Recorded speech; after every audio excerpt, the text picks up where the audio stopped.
Welcome back, everyone. It's good to have you be here in person. The time is 3:01 p.m. I'm Joy Hollingsworth, chair of the Select Committee. It is good to see before I start that, will the clerk please call the roll? Councilmember Kettle. Here. Councilmember Moore. Council President Nelson.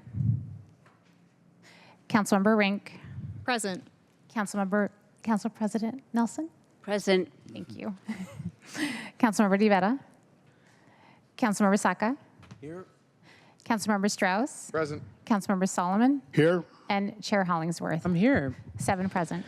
Awesome. Thank you all for being here. It's good to see you all. If you are my mom's generation, who's a baby boomer, and I say, hey, it's good to see you, she responds back, it's good to be seen. So that is one thing that is good to know. It's good to be seen. Welcome to session 2 of the public hearing of both the One Seattle Comprehensive Plan and the permanent legislation for House Bill 1110. This public hearing is specifically for us to hear community feedback on each pieces of legislation before we develop amendments. Of course, we have been engaging with our constituents, hearing what you have to say about your communities, and this is a repeat from this morning as well, but we have done neighborhood walks, we have listened to people, we've received thousands of emails, and we'll continue to receive emails and engage with people and connect with people about the comprehensive plan because we want to make sure that we are getting this right for our neighborhood. As we've heard a lot of people talk about how important that this process is and also that this legislation is for the future of our city. Today's public hearing has been broken into 2 sessions. We did our first session this morning.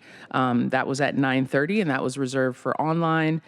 Today, our registration started at 2:30 and will remain open until 6:30. That means that if you are in line, you come after work, you are in line downstairs to sign up, it will remain open. I also would like to state that we have made this public hearing, we started a little bit early so we could be able to have waves of people so it wasn't all at one time. So if there's ever a time where we don't have a public comment speaker, if we move through folks, we will go to recess for the council, but we will continue to wait for people to sign up to make sure that we're hearing from everyone. So this public hearing doesn't end after the last speaker. If we are finishing before 6:30, the cutoff period for people signing up, that we will continue. We'll just go to recess if we don't have anyone else signed up. So we make sure that we are hearing folks. So I just wanted to let my colleagues know. Also, a couple things. If you feel passionate about what a speaker is saying, I know many of you have been here before. We're just asking you all to use jazz hands. You can dance. You can do backflips back behind this there. I'm serious. If you want to do backflips, this 3 doors are open. It's a long hallway. Okay. So we could do backflips. You could do a running start, whatever you want. But just to show support, we just really appreciate you all honoring that as well, just so we can hear the next speakers as we are listening for, as we're doing public comment. This is also important, so before you come up to speak at the mic, if you could state your name, just so we can make sure that we are marking the correct folks, and also which council bill that you are addressing. You could be addressing the entire comprehensive plan, specifically House Bill 1110 or both, but we would love your help on that as well, so you could let us know what you are addressing as well. And I will stop there and pause to see if my colleagues have any questions that they want to ask. No. And let the record reflect, we're joined by Councilmember Rivera as well in person. Thank you so much. That was her question, her to mouth. I'm here. So that was, you are here. Thank you, Councilmember Rivera. Are there any questions left or right? Y'all are, it's too easy money. Okay, awesome. Thank you. And then the next thing that we'll do is we will have our clerk, will you please read item 1 into the, well, you already read it. Now, can we have, can you read the instructions for public comment? Yes. The public hearing will be moderated in the following manner. the in-person public commenters will be called upon in the order registered. If you have not registered to speak but would like to, you can sign up on the sign-up sheet outside chambers prior to 6:30 p.m. Registration will close at 6:30 p.m. Numbers will be called in groups of 10 at one time. Please line up in numerical order. There are 2 podiums. Please adjust your mics when you are approaching the microphone. Begin your comments by stating your name and which bill you are addressing. Speakers will hear a chime when 10 seconds are left of their allotted time. Speakers do not end their comments at the end of the allotted time provided. The speakers' microphones will be muted to allow us to call on the next speaker. Awesome. And also let me say this as well. I know 1 minute is not a lot of time. And so I get that. I also know that last time in February 5th, we had over 400 people sign up, and we wanted to make sure that we didn't know how many people were going to sign up today. And so that's why we put a minute, because I wanted to make sure that we were able to hear everyone, and also cognizant and knowing too, as well, that the speakers, a lot of speakers who did not get to speak were more of our young folks who were working all day and didn't get a chance to speak, at that public hearing as well. Let the record reflect that we have Councilmember Moore in person as well. Thank you, Councilmember Moore. So I know that 1 minute is not a lot of time, but I really appreciate you all working with us. A couple reminders: you can still email the council. You can email all of us. Your thoughts about the comprehensive plan. Also, if you are in certain people's district, I know that other people have met with people one-on-one. They've done walking tours. They've met with people. They've met with groups. So you're more than welcome to do that as well, to get a one-on-one conversation as well. And there's also public comment on our Tuesday meetings at 2 o'clock. We also still have our land use committee meetings with the chair, Councilmember Solomon, where people can come public comment as well. And then there's also our select use committees that will be having public comment as well. So there's still time to engage and connect with council members. So I just wanted to make sure that people knew that as well. And we will start with the first speakers. We're going to, 1 and 2 are crossed off. So we're going to go through 3 through 10. 3 through 10. Are they by number? They are. Okay, sorry. Thank you. I should have known that. Okay, you all are by number, but number 3 through 10, we have Cecilia Black. Number 3, number 4, Christina. Number 5, June. Number 6, 5, June. 6, Rachel. 7, Jeff. 8, Judy. Number 9, another Julie Holland. And give us 1 second. Cecilia, good to see you. All right, and then so numbers 3 through 10, we're going through 3 through 10. Hold on, we'll just make sure people are kind of getting set before we go. And then Cecilia, you're gonna kick us off. You are number 1 today. Number 3 technically, but number 1 in my book. All right. Is this good? Can you hear me? If can someone with the microphone maybe just help. Thank you, Cecilia. We want to make sure we hear your comments. That should be easier. Yep. Okay, Awesome. perfect. Winner. Thank you. My name is Cecilia Black, and I am testifying on the comprehensive plan.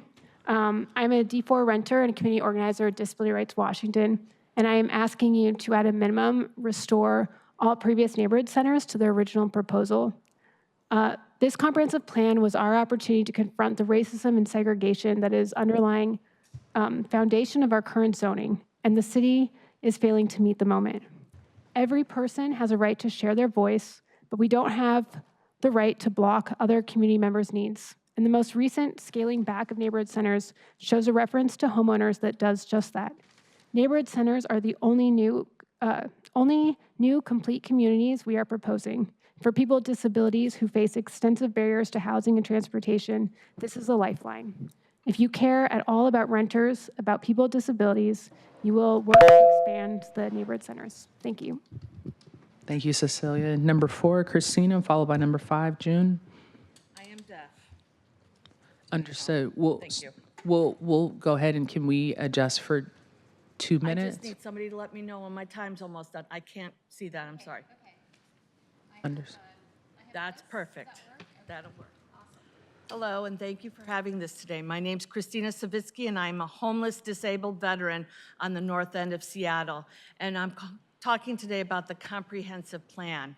And when reading the comprehensive plan, I did not see enough that addresses wheelchair access among housing within our community, whether it's for people like me who are on the streets or even people with higher economic needs. We need more in our plan and more reinforcement and enforcement of wheelchair access within units of our plan.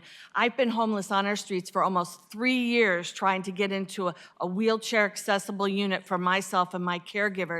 It is almost impossible to find wheelchair accessible rentals in the city of Seattle.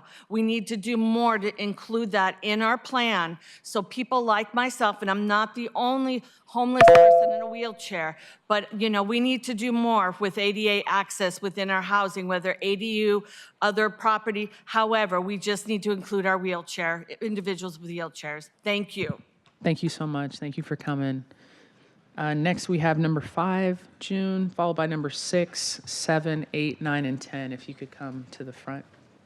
Hello, I'm June Blue Spruce. I live in District 2, and I'm speaking to both bills. Our public health and anti-displacement infrastructures require tree equity. Extreme heat disproportionately affects low canopy neighborhoods like the Central District, South Park, and Rainier Valley, communities already bearing the brunt of historic disinvestment. These same neighborhoods now face higher ground temperatures, worse air quality, and increased displacement pressures. When tree canopy disappears, neighborhoods become hotter, less livable, and more expensive to cool. That forces seniors and working families, many of whom rent or live on fixed incomes, out of the city. A climate justice approach means embedding tree protections into our anti-displacement strategy, preserving trees on private redevelopment lots, investing in community-led greening, and ensuring all housing, including public and subsidized housing, has real access to shade and breathable outdoor space. Thank you, and thanks to my colleague Lois Martin for her leadership. Thank you, June. Followed by Rachel, number 6, 7, Jeff Briggs. I'm Rachel Nathanson. I'm here to speak on the comprehensive plan. I've previously provided my testimony for more density in the city, and I've stated that to invite this density, we must put protections in place to ensure that we don't grow into an endless concrete landscape with no tree canopy. There is a way to support more density and create a viable pathway to the city's stated goal of a 30% tree canopy. I come here today, along with many others in this room and even more at home, to ask you, our elected council members, to provide for a viable tree canopy in our city's future. We are 20 organized neighborhoods with one voice. We are the residents, the constituents. We are the voters. We will be here when the ink is dry, and we will live with what you create here. The builders will take the money they make and leave. They are not your voters. Please do the right thing. Thank you very much. Thank you, Rachel. And just a reminder, when you hear the click, the ring, it means you still have 10 seconds, okay? So it doesn't mean you're getting cut off. It means you still have 10 seconds. Number 7, Jeff Briggs, followed by 8, Judy, 9, Julie Holland, and 10, number 10. Hi, I'm Jeff Briggs, and I'm speaking to the comprehensive plan, specifically the parts addressing neighborhood residential. In my Wedgwood neighborhood, the smallest, most affordable houses are being demolished and replaced. All the trees are cut down and everything on the lot is bulldozed.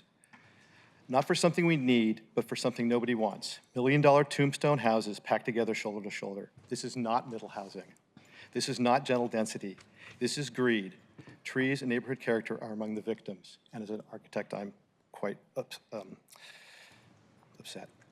The One Seattle plan is our chance to change course, but as it stands, it might as well be called the One Big Beautiful Plan, another mechanism by which wealth is transferred from the many to the few. The road to middle housing is not paved, it is grown. How? The answer is not less constraints on these properties, but more. Protecting trees and open space while promoting compact structures results in more affordable units, true middle housing with neighborhood character, the space for families, and the amenities we all deserve. Thank you for your time. Thank you, Jeff. Next, we have Judy, and this is just a reminder too. The clock is not starting until after you start your comments. When you state your name and what you're addressing, that's just leading into it. So just so you all know, that doesn't cut into your time. Thank you. Hi, I'm Judy Akalitis. I'm speaking on both. State Representative Jerry Paulette's June 2nd memo states, middle housing legislation does not preempt tree preservation and explicitly allows for tree preservation ordinances to be applied. He says that Seattle should meet its climate policies through tree ordinances that preserve from development the best remaining mature tree canopy in the face of dramatic loss of trees in recent years. Please disregard the reckless pressure from the Master Builders Association and pass an amendment that protects and saves space for trees, one of our most powerful and free tools for public health and neighborhood livability. Appreciate you. Awesome. Thanks. Thank you so much, Judy. Next, we have Julie Holland, number 9, and number 10, Aria. I apologize if I mispronounced your name. Number 9 and 10. And then on deck after that is 11 through 20. Hi, Julie. Hello. Hello. I'm Julie Holland, representing the South Lake Union Community Council on the comprehensive plan. Recently, a significant zoning loophole was identified, the ability to insert a major zoning change into a minor amendment ordinance that can compromise the comprehensive plan. This happened recently via the 2024 Omnibus Ordinance, when one of its 85 municipal codes did not meet the criteria for inclusion. The purpose? To correct typographical errors to make minor amendments. Is a rezone from 240 to 140 feet a zoning typical error, typographical error? The content is a non-project action applicable citywide. Does a municipal code written in such a way that it is for one project on one block in one community meet this requirement? We urge the city to ensure that zoning decisions are fully transparent, a standalone process inclusive of robust multi-party. No worries, thank you. And you can also, if you want to leave your comments there, you can send them in to us as well. Yeah, if you want to, you don't have to. If you wrote something bad about us, we don't want to. Okay, awesome. No, I'm just fine. Thank you, Julie. Next, Aria, number 10. Hi, Aria, come on through. Hello, I'm Aria, and I'm 12 years old, and I live in Northeast Seattle. I'm here to urge you to protect our tree canopy even as Seattle grows. While developers can clear-cut entire lots, we can't replace our mature trees fast enough with the weak replanting requirements we currently have. We can increase our housing and preserve our mature trees.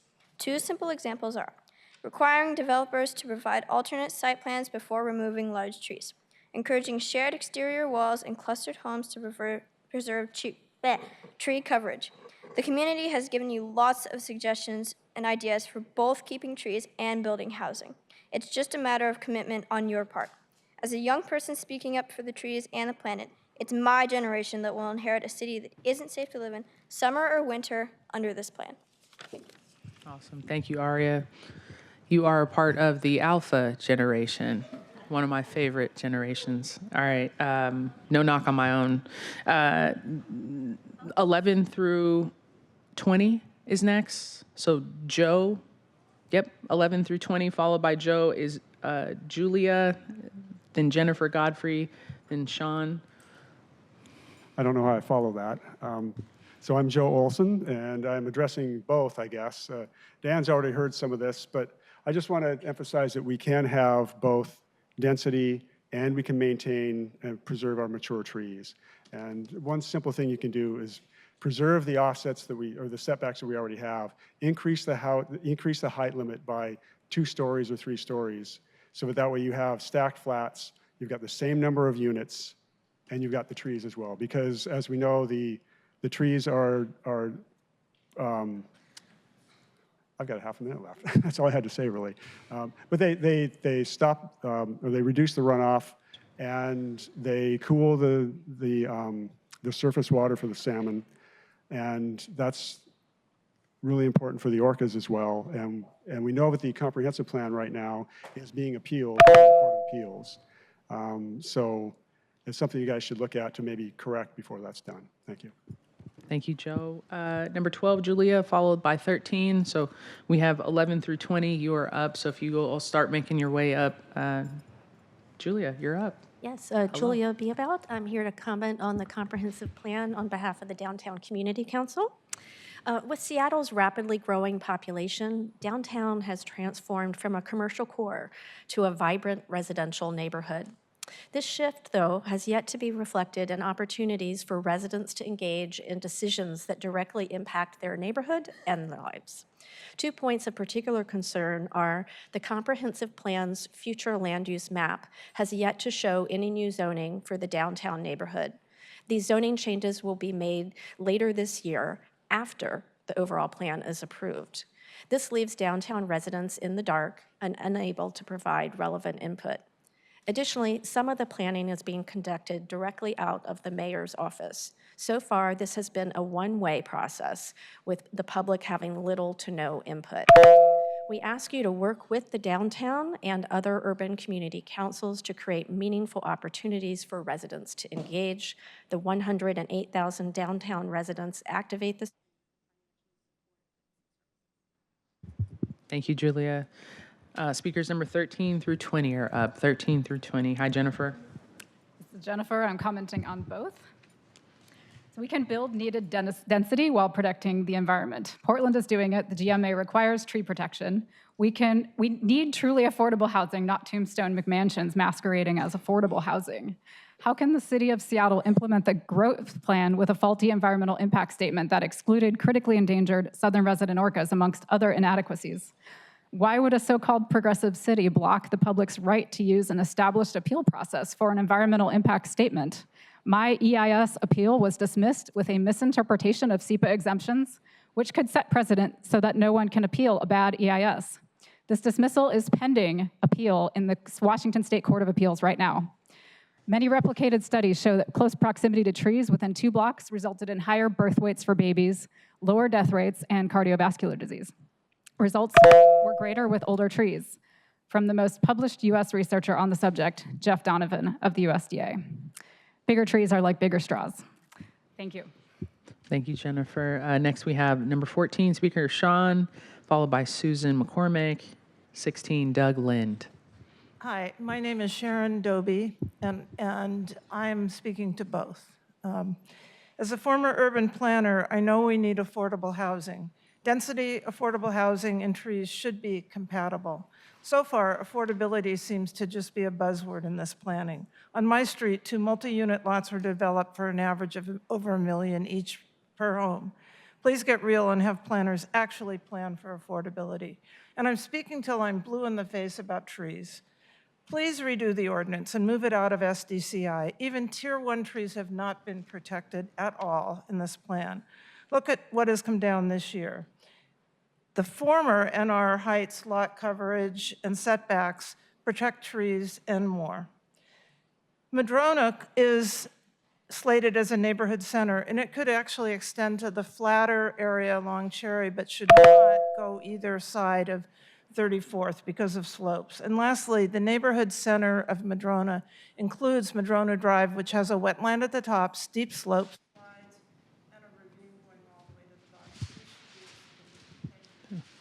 Thank you, Sharon. Next, we have Susan McCormick, number 15, Doug Lind, number 16, followed by Morgan Robinson, number 17. Hello, Susan.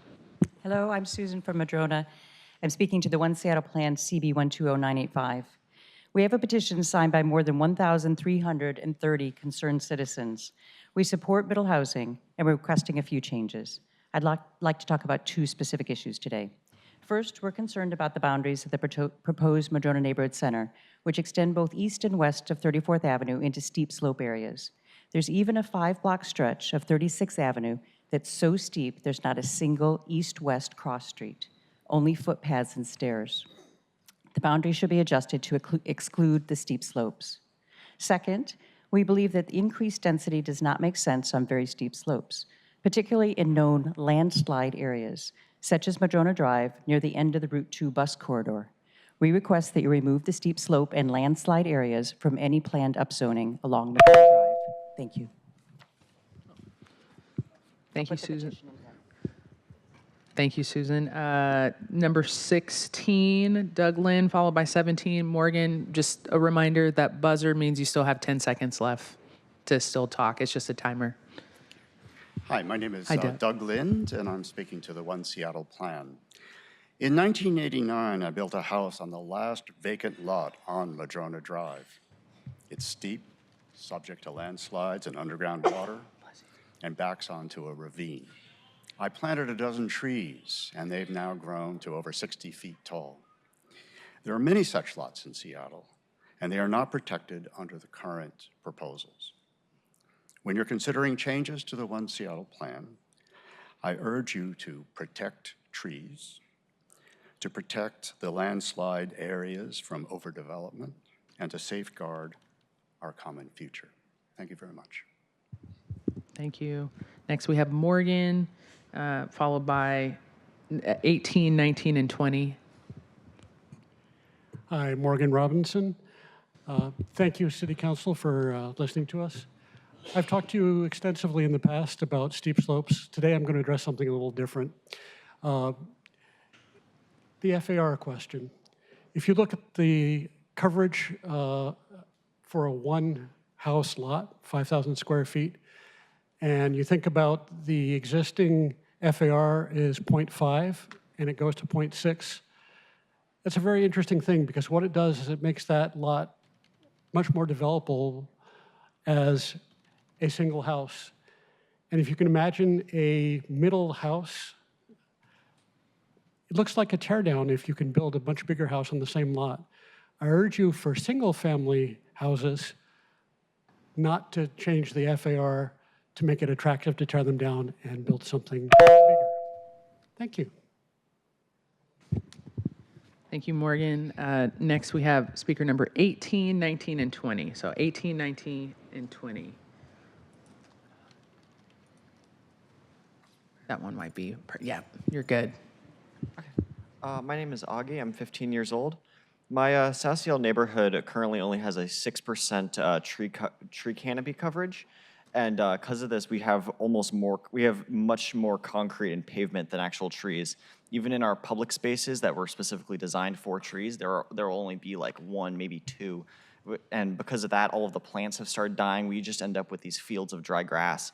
And especially in our commercial zones, this has been an issue. You can't even walk to get groceries without just getting baked in the sun and the concrete from the roads coming back up and heating you back up.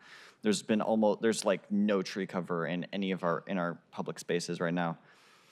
I think we should follow Portland's example and make space for trees a very high priority and require even dedicated tree retention and planting areas. City Council, if you can help these people who live in urban heat islands by maintaining space trees. Thank you.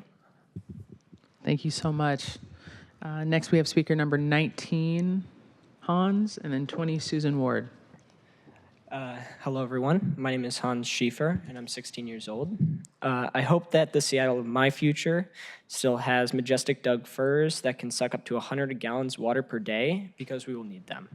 I hope that the Seattle of my future is a livable place with clustered housing and enough green space on every property for a big tree because we will need them. I hope that the Seattle of my future will have laws like Portland, which require between 20 and 40% tree canopy on each lot, because we will need them. I hope that the Seattle of my future will still have an urban forest, because we will need it. City Council, I hope that you will make a livable plan for my generation, one that preserves and makes room for trees, because we will need them. Thank you. Awesome. Thank you, Hans. And shout out to our young people under the age of 18, but our young people who come and speak. Susan Ward, and then before you go, Susan, on deck, numbers, ages 21, you want that age, 21? Numbers 21 through 30, you are next. 21 through 30, Susan Ward, age 20. Come. Once upon a time. I got you.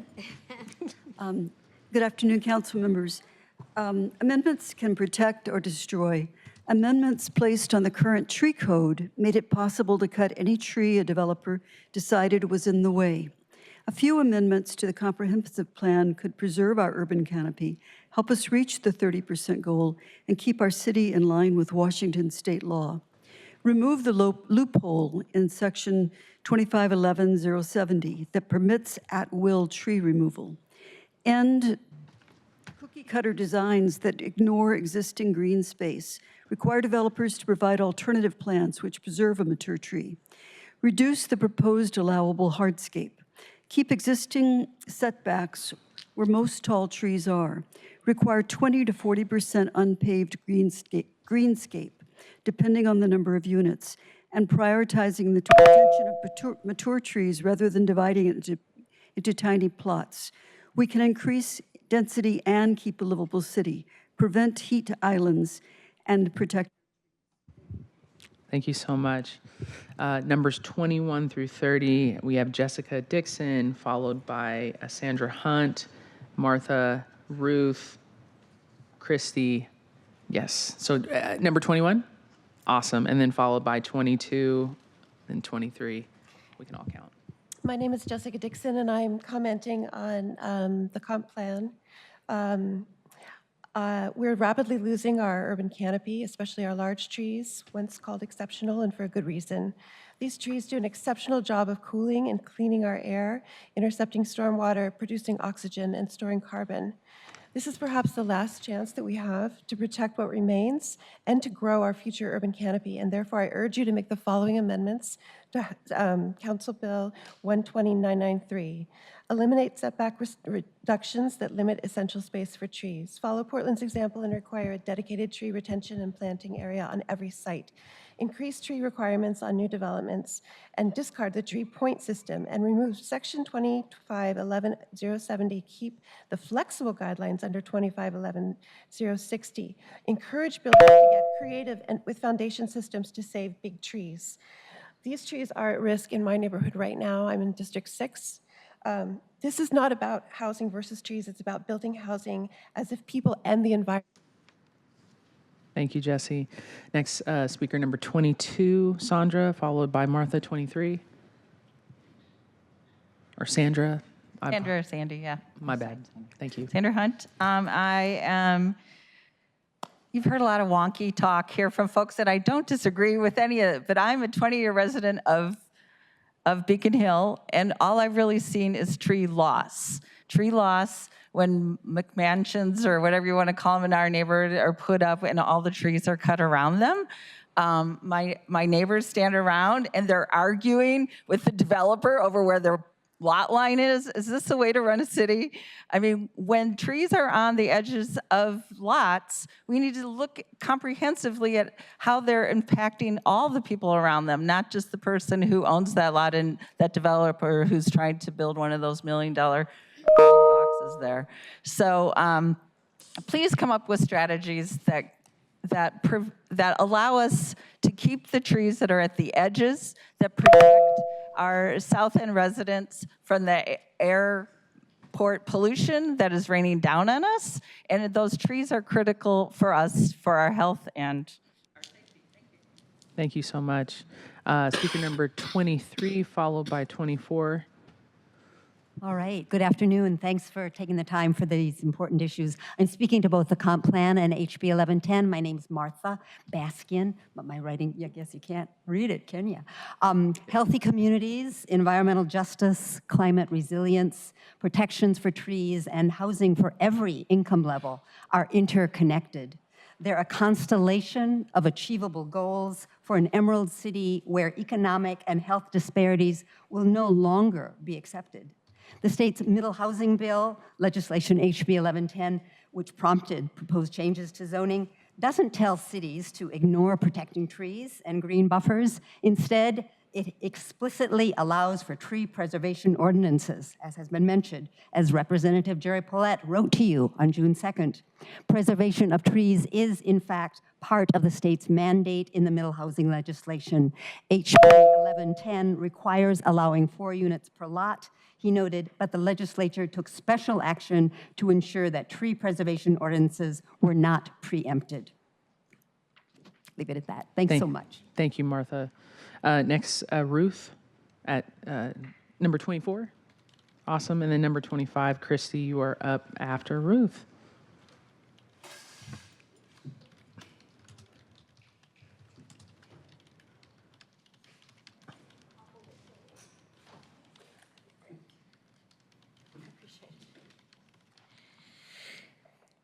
Hello, my name is Ruth Deit, a retired planner with Friends of Queen Anne. The 330,000 zone development capacity estimate is based on the 2024 zoning code. Recent code changes are not included because unit capacities in NR and LR zones have since doubled and tripled. Existing zoned capacity is now at least 2 to 3 times higher. Was this explained to you? Doesn't it change the whole picture? Isn't it worth asking again if we need to break 100-year-old building standards that will take the green out of our streets and expand high density so deeply into our neighborhoods? For 10 years, my 4-person family lived in an 800-square-foot home, a great starter home. You could get 6 units in a building under our old NR code, bigger than my first home. Ask staff to update its capacity estimates so we really know what we're doing, and let's rethink everything.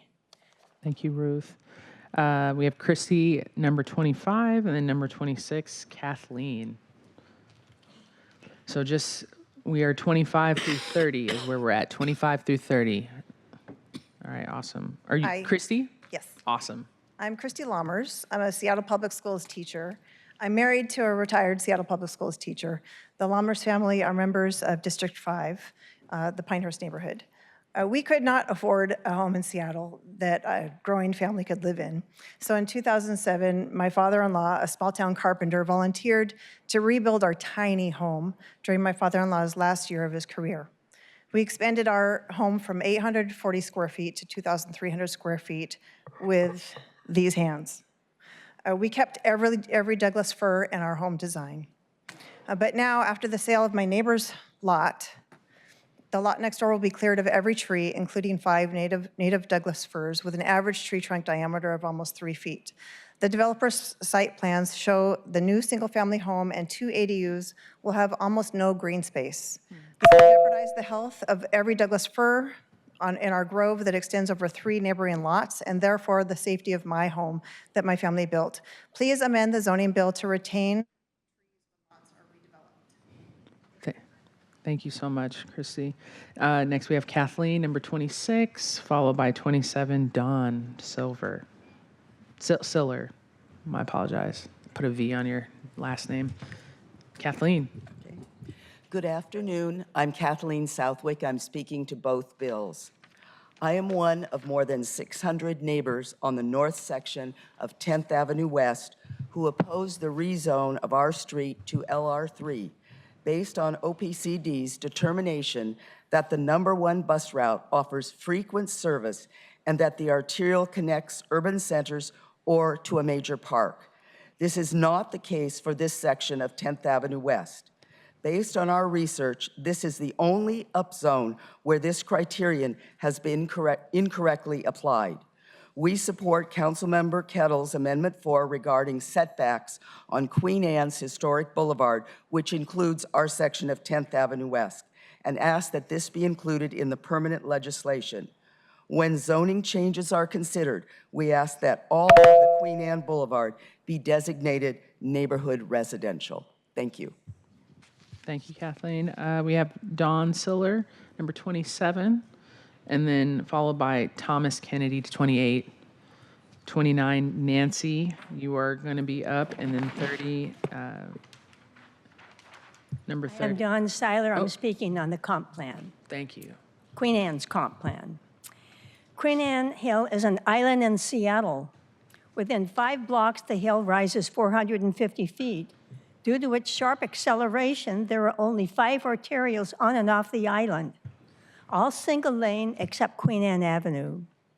Because there are no major highways through Queen Anne like 15th Avenue West, traffic is trapped on and off like sand in an hourglass. In this 1,800-acre island, about 36,000 people live, or 20 people per acre. The mayor's plan calls for an increase of at least 20,000 or 31 per acre. That's a 50% increase, increasing safety risk while reducing greenscapes and livability. The mayor's plan is a major update that aligns our city's values to make Queen Anne Avenue more livable, sustainable, and resilient for generations to come. But I ask, does this plan really achieve the goals for Queen Anne Hill for generations? Thank you, Don. Next, we have 28, Thomas Kennedy, followed by 29, and then 30. Hi, my name is Thomas Kennedy, and I'm here for the comprehensive plan. The first thing I want to say is we need more housing because we're years, if not decades, behind. The second thing I want to talk about is stacked flats. I have a lot of mobility issues with my feet and legs. For this reason, much of our current dense housing stock poses a significant challenge for me. If medium density options existed that would allow me to not need to go up the stairs or to use the bathroom or the kitchen, it would take a huge weight off my shoulders. I'm lucky enough to be renting a 1900 era duplex where my home is on the bottom floor, but these places are rare across the city and too hard to build now. Stacked flats also allow for the most tree coverage and greenery of any medium density housing option. Please consider allowing stacked flats, reducing setbacks, and increasing the floor area ratio to increase the housing stock for people like me. Thank you for your attention. Awesome. Thank you, Thomas. Appreciate you coming. Next, we have 29, Nancy, followed by number 30, Megan. I'm Nancy Gento. I live in Queen Anne, and I'm speaking to both bills. I'm also a retired hospital administrator. And I know if you have a heart attack or stroke, timeliness of first responders means the difference between full or partial recovery or death. Permanent damage to heart muscle begins within 30 minutes of a heart attack. Every minute delay in restoring blood from a stroke leads to 2 million dead brain cells. City records for our fire stations show emergency calls have almost doubled in the past 5 years, and travel time on narrow streets has increased with more pedestrians and traffic. Last year, first responders were unavailable 14% of the time. That's 1 day a week. There's no emergency facility on Queen Anne. Our closest hospital's in Ballard over a bridge often jammed with traffic. Travel time to downtown hospitals is even worse. Put safety first as you consider setbacks, transit corridors, and urban centers that drive density in already crowded neighborhoods. Someone's life depends on your decision. Thank you. Thank you, Nancy. We have number 30, and then after 30, on deck, 31 through 40. So 31 through 40, you all are next. Number 30, Megan. Hi, everyone. Good to see you again. It's good to be seen.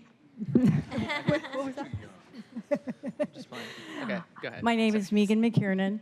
I'm from District 5. We frequently hear the comment that we need a bold plan to increase density and that protection of trees increases housing costs. In 2022, Seattle was prepared to pass a tree ordinance that actually protected trees. This was challenged by the Master Builders Association on the grounds that it would increase the overall cost of housing. The city's hearing examiner, Ryan Vansel, wrote in his decision, and I quote, "Appellant's arguments that the draft proposal will increase the cost of development and will have negative impacts on the city housing supply were based on speculation, not any actual quantitative analysis that was introduced into evidence." So let's put this argument to bed and instead go bold on protecting our irreplaceable urban canopy. Thank you very much. Thank you, Megan. Next, we have speakers number 31 through 40. If you could make your way 31 through 40, we start with Dave Glogger, followed by Sean, and I apologize if I mess up your name, Naomi, number 33, number 34, Sandy, and so 31 through 40. Good afternoon. My name is Dave Gloger from District 5, and to talk about both ordinances or both bills. But specifically, I want to talk about 2511.70, the basic tree protection area in Seattle's tree ordinance. This area is delineated using a radius that is equal to 1 foot for every inch diameter of a tree. So if I have a 2-foot diameter tree, this says we have a 24-foot tree protection area, which is going to go almost to the edge of the room. Usually the tree is nowhere near the property, but that gives the developer the ability to cut the trees down. This is not tree protection. This is tree removal for developer convenience. I ask you to remove 251170 from the tree ordinance and allow the standard tree protection area of 251160 to be used. This is what arborists use, and even SDCI uses this when defining an area of protection during construction. Thank you. Awesome. Thank you, Dave. Are you all going to leave the tape measure? No? Okay. I'm just playing. But that was the first time I've seen that. Thank you for that visualization. That was really good to see. Thank you for that. Dave, number 32, is it Sean? It is. Awesome. Sean, welcome. Thank you. Good afternoon. My name is Sean Holland. I'm speaking on the comprehensive plan. I'm one of 850 North Seattle residents who oppose the Bryant Center. Bryant Center should be dropped from the comprehensive plan. Unlike every other proposed center in North Seattle, Bryant Center lacks a commercial district. There is 1 grocery store and 1 restaurant. The 10 other proposed centers average 23 retail establishments, including 7 restaurants or other establishments serving food. No other proposed center in North Seattle has fewer than 15 retail establishments. Increasing residential density in Bryant Center without a local retail district will mean more people driving somewhere. Bryant lacks a major transit stop, another one of the criteria to be a neighborhood center. There's a single frequent transit bus line, no rapid ride center. Their transit connections are not anything like what OPCD claims on the neighborhood profile. The average actual transit time to and from Bryant to UW is fully twice what OPCD claims. The to and from time to downtown is almost twice what OPCD claims. Travel times can be verified on Metro's trip planner site. Thank you, Sean. Next, we have Naomi. Good to see you. Naomi, 33, and then followed by 34, Sandy. So we're between 33 and 40 right now. Numbers 33 and 40. Naomi, floor is yours. Good afternoon, City Council. It's nice to see you all again. My name is Naomi Lewis, and I'm here to speak to both pieces of legislation about how density can create a more affordable city for everyone to live in. I moved to Seattle in 2022 from Las Vegas because of the unique mix of urbanism and nature. I stayed in Seattle because of the amazing community of people I've met here. Every day, people are being pushed out of the city because it's becoming more and more prohibitively expensive to live here.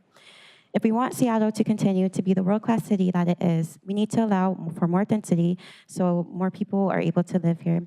Personally, I love the thought of having more new neighbors.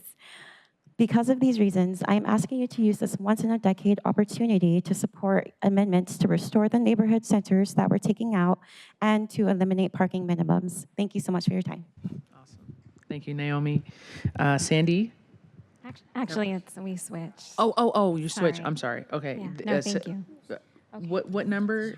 Number 34? 34. Okay, awesome. All right, go right ahead. Hi, my name is Sarah Lapis, and I'm talking about the comp plan. I'm from District 6. My son Ezekiel has spoken to you a few times about trees in the city, and I'm here to do the same.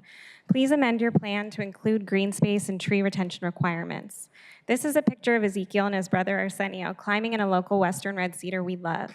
It's one of only 250 heritage trees in the city, but this lot just got bought by a developer, and sadly nothing in our current tree code is guaranteeing that even a tree as exceptional as this one won't be cut down. We plant a lot of trees, but that's not a solution for the climate challenges we face as a city. Already, my kids can't even take an afternoon walk in many parts of our neighborhood for 3 months out of the year because it's too hot. And we live in North Seattle. What are the kids and what are the elders in Central and South Seattle experiencing, where it's 13 degrees hotter because they don't have trees? This is our chance to have basic common sense protections for our urban canopy, like so many other cities. The health of our city depends on it. Thank you. Thanks, Awesome. guys. Thank you, Sarah. Thank you, Ezekiel and your brother. Those are really nice shirts y'all have on today. Sharp, sharp, sharp. Number 35. Awesome. Hi. Good afternoon. My name is Regan Miedema, and I'm Erica Evans for City Attorney's Campaign Manager with a statement from Erica. When we talk about housing affordability, we talk about the statistics and environmental impact plans and eliminate the human cost of unaffordable housing. This comprehensive plan is a once-in-a-decade chance to address our housing crisis and open up our city to those of us who make too much to qualify for low-income housing, but not enough to be homeowners. It should not be a fight to acknowledge that limited housing creates higher prices and makes the dream of home ownership out of reach for most Seattleites.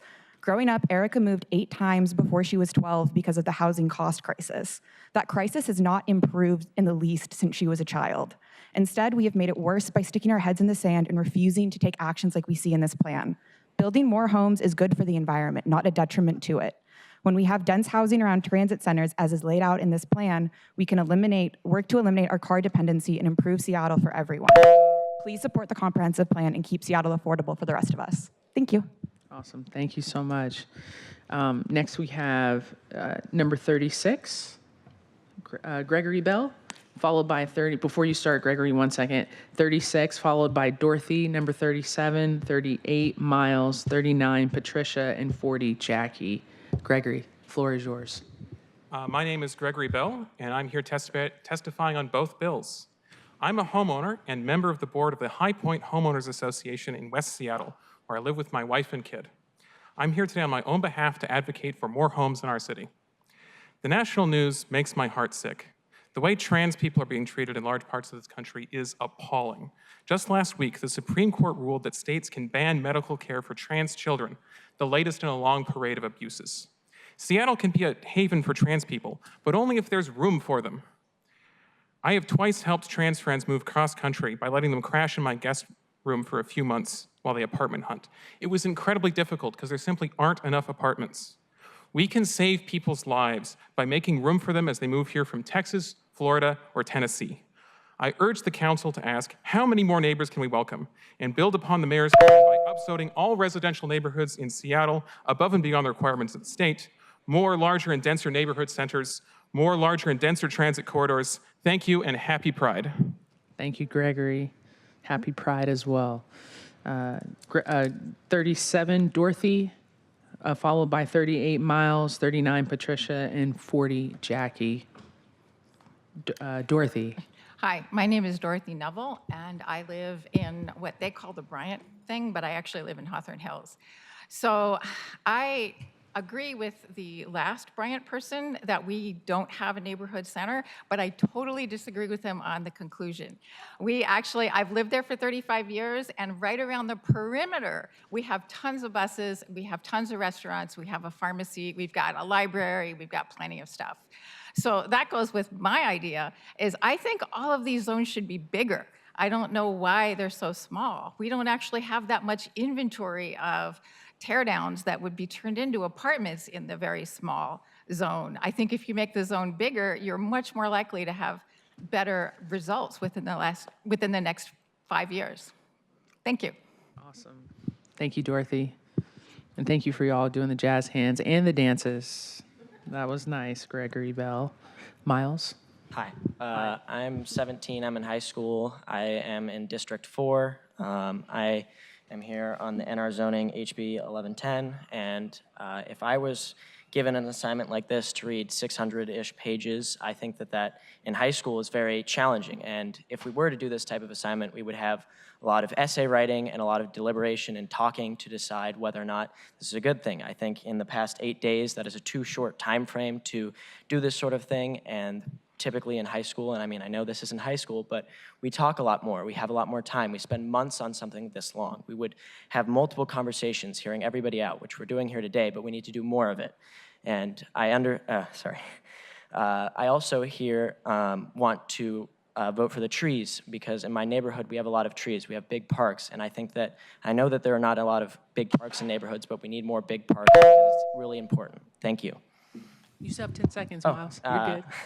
I also want more people in my neighborhood and a bigger community, and the flat homes are very important because it allows more people to move in middle income. Awesome. Thank you, Miles. And again, just thanking all the young people that took their time out, whether they're in high school or grade school. Thank you for being engaged in a comprehensive plan. You're probably the only person in your high school who knows what a comprehensive plan is, for real. Number 39, Patricia, followed by Jackie, number 40. Okay.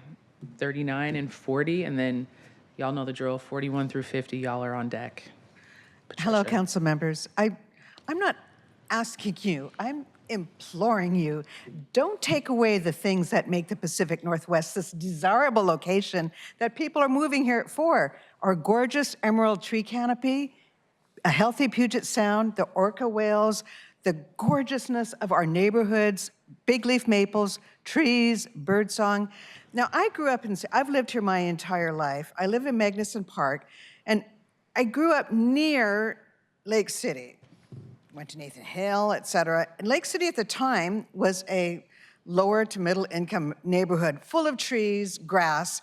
Now it's a troubled area, and there's a lot of low income housing there, and not one blade of grass is in these complexes. There's no trees, and it's a very troubled area full of a lot of crime. And we can't ignore trees in order to put up big, soulless complexes for low-income housing. We can have both. We can have density and we can have trees. I'm begging you to keep them. Thank you, Patricia. Next, we have Jackie, number 40. Hi, Jackie. Hi. I'm just here with some math. We've talked about whether we need 80,000 homes or 120,000 homes or 330,000 homes. And when I do the math, there's 135,000 NR lots. You multiply that by a capacity of 3 more on every lot, you get to 405,000. If you go all the way up, just to stretch it out a little bit, you get to 4 to 6 homes, means 5 times more homes, you get to 675,000. So I'm wondering, why do we have both HB 1110 and the One Seattle plan when we have enough zone capacity with HB 1110 by itself? Thank you. Thank you so much. Next, we have numbers 41 through 50. So that starts with Adam Bartell, 41 through 50. Hi, Adam. Give me 1 second. Let me shout out the next person. Michael is next, and then Suzanne Grant, followed by Garrett. So 41 through 50. Hi, Adam. Hi, I'm Adam Bartell, and I am speaking on the comprehensive plan. When I moved to West Seattle, I had never lived within walking distance of a grocery store. Now, I don't know if I could ever go back to driving to the store whenever I need milk. I love my neighborhood, and it wouldn't be half as good without all the apartment buildings. As renters, we are the customers, we are patrons, we eat at local bars and restaurants, we provide tax revenue. I love seeing townhomes, duplexes, apartments getting built because we have a housing shortage. We need more homes. I would like to see the council strengthen the comprehensive plan, not water it down. Specifically, I would like to see stacked flats near transit, regardless of lot size, expand the affordable housing density bonus citywide without parking mandates, more neighborhood centers, and expand current centers to support grocery stores so anyone can walk to the store. Also, you can just plant more trees. Thank you. Thank you, Adam. Next, we have number 42, Michael, and then followed by Suzanne Grant, 43, and then 44, Garrett. Hey, City Council. Here, Mike Bertrand. I live in North Ballard, D6. Here to speak on both measures. Seattle urgently needs more density, not less. We need to create more housing options like 3-bedroom stacked flats that can accommodate families and flats with elevators for seniors and folks who can't use stairs, not more luxury apartments or narrow townhouses. I've had many friends leave Seattle because they couldn't find or afford suitable housing to raise a family.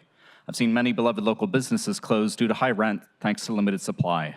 We can make this a more diverse and vibrant city for all income levels and lifestyles if we want to, while conserving some trees when we can and planting new trees. Please consider removing lot minimums and setback requirements to allow for the construction of stacked flats throughout the city. Thank you. And since I have some more time, Joy, you're doing a great job running this. I now know why nobody complains about you as a council member, so yeah. Thank you, Michael. You can get another minute. Go ahead. No, I'm messing. Thank you, Michael. I'm just playing. Suzanne Grant, followed by Garrett, number 44. I'm Suzanne Grant. I'm commenting on both bills. I can't breathe. When you cut down the trees, you don't see what the whole world sees that we need to retain our big trees, contain all the greed, refrain from cutting the trees. Are you going to heed the June 2nd letter from Representative Jerry Paulette to the council, pointing out that the Growth Management Act mandates that comprehensive plans include preserving urban tree canopy as part of the city's mandatory climate change resiliency plans. This includes setback requirements, limiting lot coverage and stormwater runoff, and tree canopy and retention requirements? Or are you going to listen to the master builders who are trying to persuade you otherwise? Where do you live? Do you have trees? Would you be so cruel as to deny our children the life-saving, yes, life-saving benefits and oxygen that trees provide? Until you stop paving Seattle and start saving our trees, I can't breathe. Thank you, Suzanne.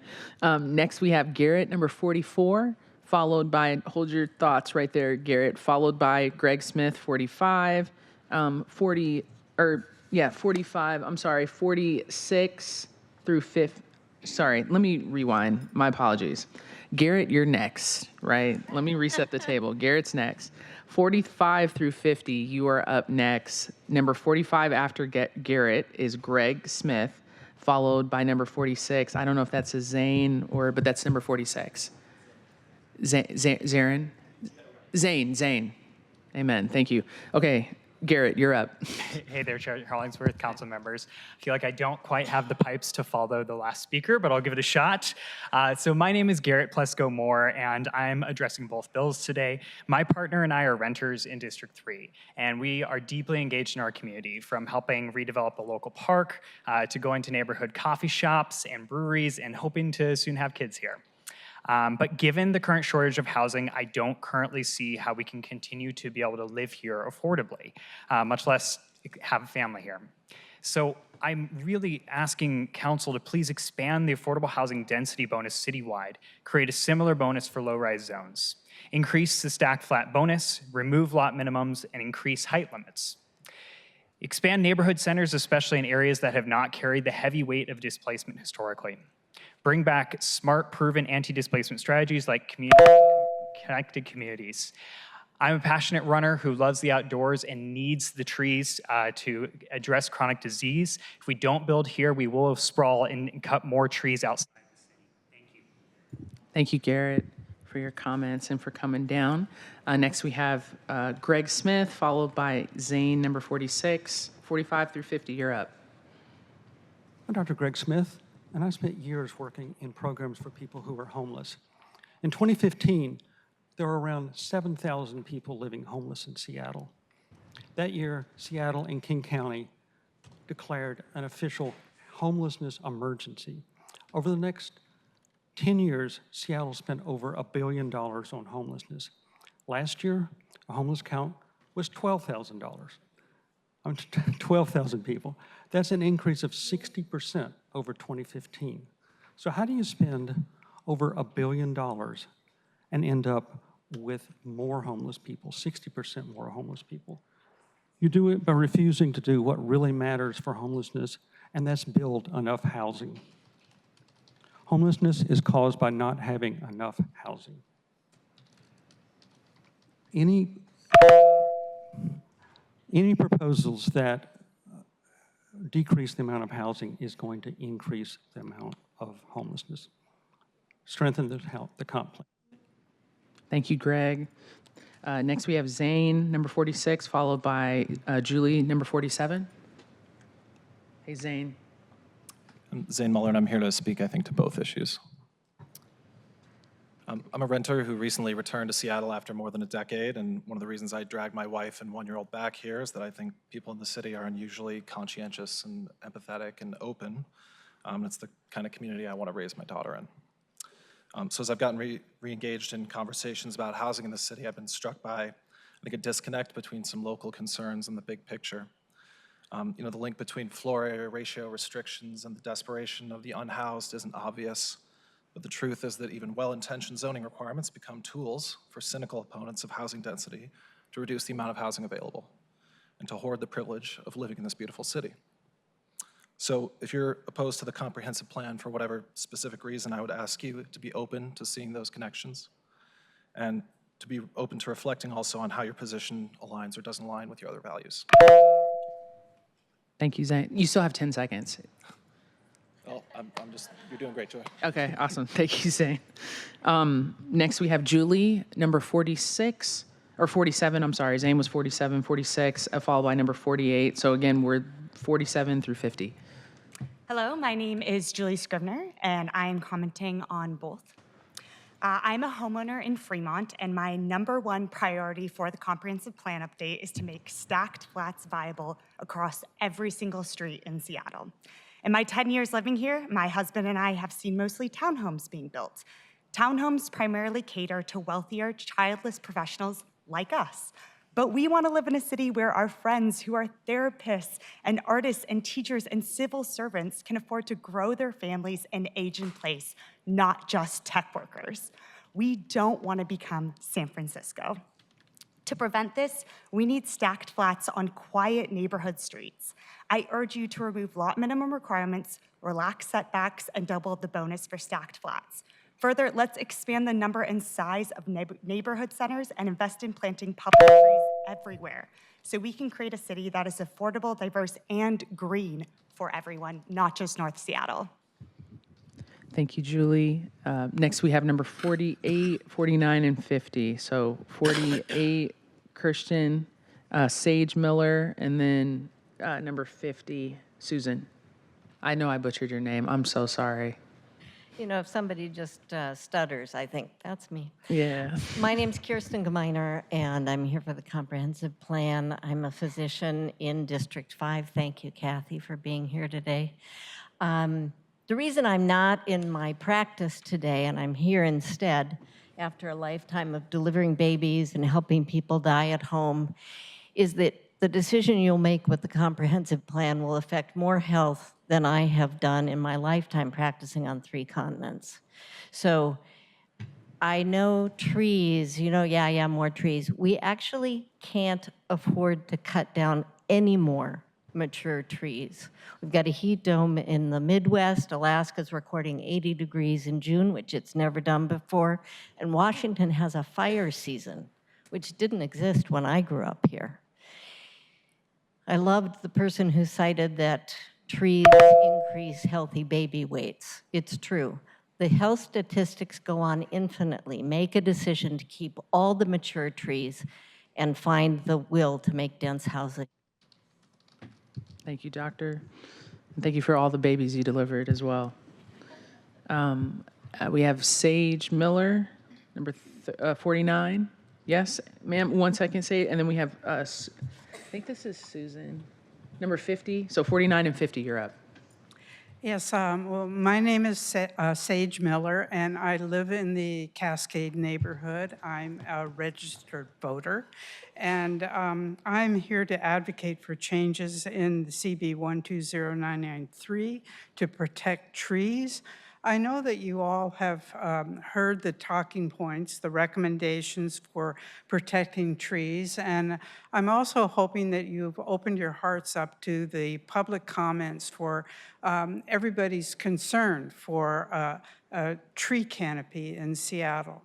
As a citizen, as a private person, I know the value of the 30% tree canopy in Seattle for the health and welfare of all the people that live here. So I'm hoping that you will not chop down these recommendations, and that a tree canopy and affordable housing can exist together. Thank you, Sage. And before, is it Susan? Yeah, okay, awesome. Before you go up, Susan, we have, after Susan, we're gonna call up 51 through 60. So 51 through 60, you're on deck. And then Susan, whenever Yes. you start, you're all good to go. Susan Fedor, West Seattle, here to talk about HB 1110. Seattle's urban forest, 50% of which is on private property, exists in setbacks. Our tree canopy is one of our most powerful tools for climate resilience, public health, and neighborhood livability. The legislation as currently written fast-tracks tree loss by incentivizing edge-to-edge development. The increase in hardscaping will make our city hotter, more polluted, and have severe impacts on stormwater and sewage. This hurts residents and compromises the long-term health of Puget Sound and our endangered orcas and salmon. Given the potential scale of impact, City Council has the opportunity to exercise true leadership and innovation in the face of an uncertain future and climate implications of hotter summers and more intense rainfall. In conjunction with HB 1110, the City Council is equally mandated by the State's Growth Management Act to formulate zoning that mitigates displacement and avoids creating or worsening environmental disparities. Please work toward a sustainable future for all of us by following the GMA mandate and to achieve an equitable, livable, and healthy Seattle. Thank you. Thank you, Susan. So we have speakers 51 through 60, and I will shout your names out. I won't shout them out, but we'll say them, sorry. Jennifer, number 51. 52, Henry. Number 53, Kim Gould. Number 54, Calvin Jones. 55, Kathleen. 56, Penelope. 57, Brittany. 58, Jasmine. 59, Scott. And 60, Ryan. Okay, so 51, Jennifer, awesome, welcome. Give me one, so 51 through 60, you are up. Floor is yours, Jennifer. Okay, good afternoon. Thank you, Council, for listening to us today. My name is Jennifer Nedelchev. I live in District 5. Thank you, Councilmember Moore, for your service. I'm here to actually make a plea. I'm addressing the comprehensive plan. And my plea is actually to increase city-managed drainage infrastructure. Where I live, it's a little bit, well, I'm close to city limits and we don't have as much. And unfortunately, the road behind me slopes down. And so everything sort of gets sent into my backyard. And I'm sure I'm not the only one for whom this happens. So I'm a little bit concerned with the greater construction and the bigger multifamily houses, wonderful, but that's going to lead to more stormwater drainage going down the public right of way and ending up in maybe where it shouldn't be. So I just want to make a plea that the city consider updating in North Lake City the public drainage systems and consider, or at the minimum, consider a bioswale to sort of mitigate the effects of the large amounts of water cascading. Thank you so much. Thank you, Jennifer. Number 52, we have Henry. Hi, Henry. And then after Henry, 53, Kim Gould, followed by Calvin Jones. Henry, the floor is yours. Hi, my name is Henry. I'm a homeowner of District 7. NIMBYism and opposition to common sense zoning and land use is strangling the future growth and economic viability of Seattle, much like a plastic six-pack ring around the neck of a sea lion. There needs to be more mid-rises, more high-rises, more stacked flats. The boundaries of neighborhood centers and urban centers need to be expanded. When Seattle residents can walk, bike, and take public transit to their jobs, schools, restaurants, and stores, their quality of life improves. Walkable neighborhoods reduce traffic congestion and air pollution. Local businesses will thrive when more customers live in their neighborhood. Denser housing increases much-needed tax revenue per square mile without necessarily raising taxes per person. Building vertically allows Seattle to accommodate more residents and preserve more green spaces and trees. The City Council needs to strengthen the One Seattle plan in order to bring Seattle zoning and land use into the 21st century. Thank you. You still have 10 seconds, Henry. Okay, sorry. I didn't want you to feel like you needed to get cut off with that buzzer. That was it. That was it? Okay, I'm sorry. Thank you, Henry. Just a reminder, when you hear that buzzer, you still have time. So thank you, Henry. Kim Gould, followed by Calvin Jones. Good afternoon. Speaking on both bills, my name's Kim Gould. I live in D3. I'm going to talk about equity. Keeping the HB 1110 setbacks and lot coverage enables ownership for young people, families with kids, and promotes diverse neighborhoods and racial equity. And here's why. Reducing setbacks encourages teardowns, resulting in a $1 million home being replaced by 3 or 4 $1 million homes, or a single $3 million large home. Keeping the setbacks will incentivize conversions of single-family homes to add rental units. The result? Young people with moderate incomes can afford to buy this home thanks to built-in rental income. Families have room for their kids. Multi-generation immigrant families have the flexibility to split up the house. Let's incentivize conversions as a critical middle housing option, thereby diversifying our neighborhoods by age, by income, and by race. Thank you. Thank you, Kim. Next, we have number 54, Calvin Jones. Before you go, Calvin, followed by Calvin, we have Kathleen, number 55, and Penelope, number 56. Hi, Calvin. Hi. Hi, everyone. I'm Calvin Jones. I'm a renter in District 6, and I'm here to speak on both bills. I'd like to urge this council to amend both the One Seattle Plan and the HB 1110 compliance legislation to prioritize housing abundance as much as possible.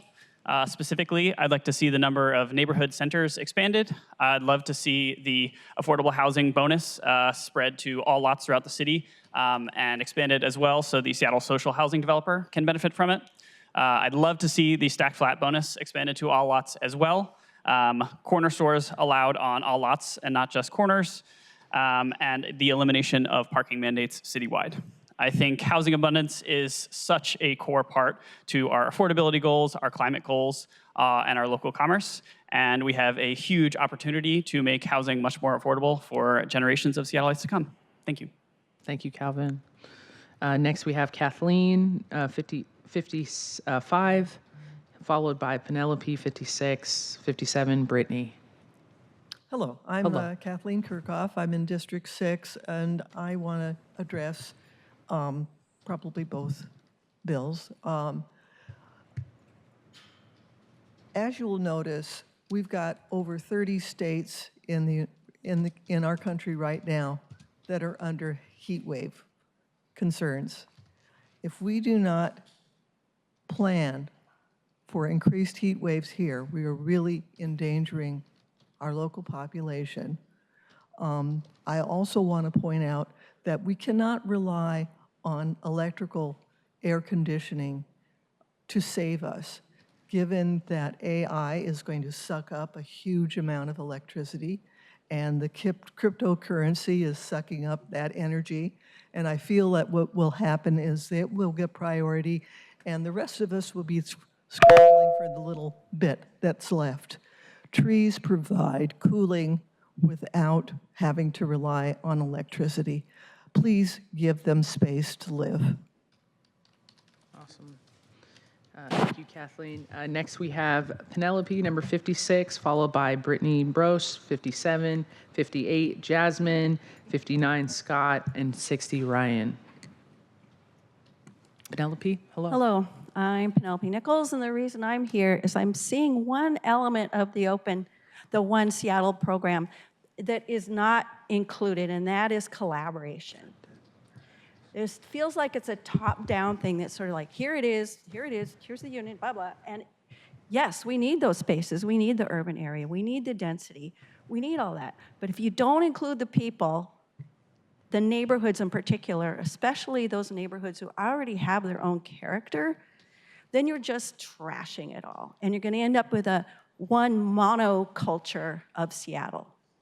So we need to work with those folks that want to see the density. We want to work with the people who'd like to include the green space. We like to work with, and I'm speaking from Maple Leaf, we like to work with developers who actually don't just come in, rip out the houses and put their great big things on there, or their little things, and make it unaffordable for any teachers, for our fire persons, for our medical care people. Thank you, Penelope. Appreciate you. Next, we have Brittany, number 57, followed by 58, Jasmine, 59, Scott, 60, Ryan. Hi, Brittany. Hello. Welcome. My name is Brittany, and I'm here to talk about the comprehensive plan. I live in District 7. I am a lifetime renter because I'll never be able to afford a home, a condo, or anything in this city. I am urging the council to please bring back all the original neighborhood centers in this bill. If you do not start building housing now, we will be here at the next comprehensive plan having the same conversation again. But quite frankly, I probably won't be here because I probably won't be able to afford to live in this city because rent keeps going up. To quote somebody, the rent is too darn high. And I left out the swear word because my dad is watching this right now and I don't want to have to put a quarter in the jar because I'm a Midwesterner by heart. And quite frankly, he'll get upset. But I'm also going to say something that's going to upset him because he's a boomer. We are all aging and stack flats are great because quite frankly, you don't have to use stairs. And if you ever see my toes that don't see sandals, as somebody who's legally blind, Stairs and sometimes other things suck. As you get old, you have issues and aging, and sometimes people use a wheelchair.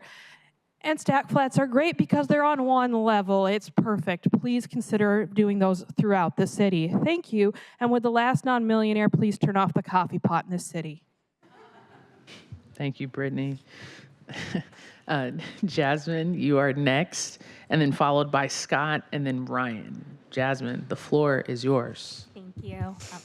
My name is Jasmine Smith. I am the Director of Local Advocacy at FutureWise, co-chair of the Complete Communities Coalition, and proud D7 renter. We're really excited for the opportunity to shape the future of our city and undo the harm of the past. By adding neighborhood centers, we're able to make sure that everyone has a place to call home. And as we figure out how to address the housing shortage, we need yes and. Bold neighborhood residential and bonuses for stacked flats and affordable housing, corner stores and neighborhood centers, anti-displacement and more opportunities citywide. I love living in Queen Anne, and everyone should be able to stay and live there, whether it's along the 1, the 31, the 32. We have a lot of frequent transit that I really can't wait to add more neighbors around. Restricting our city keeps out our neighbors and clear cuts more trees.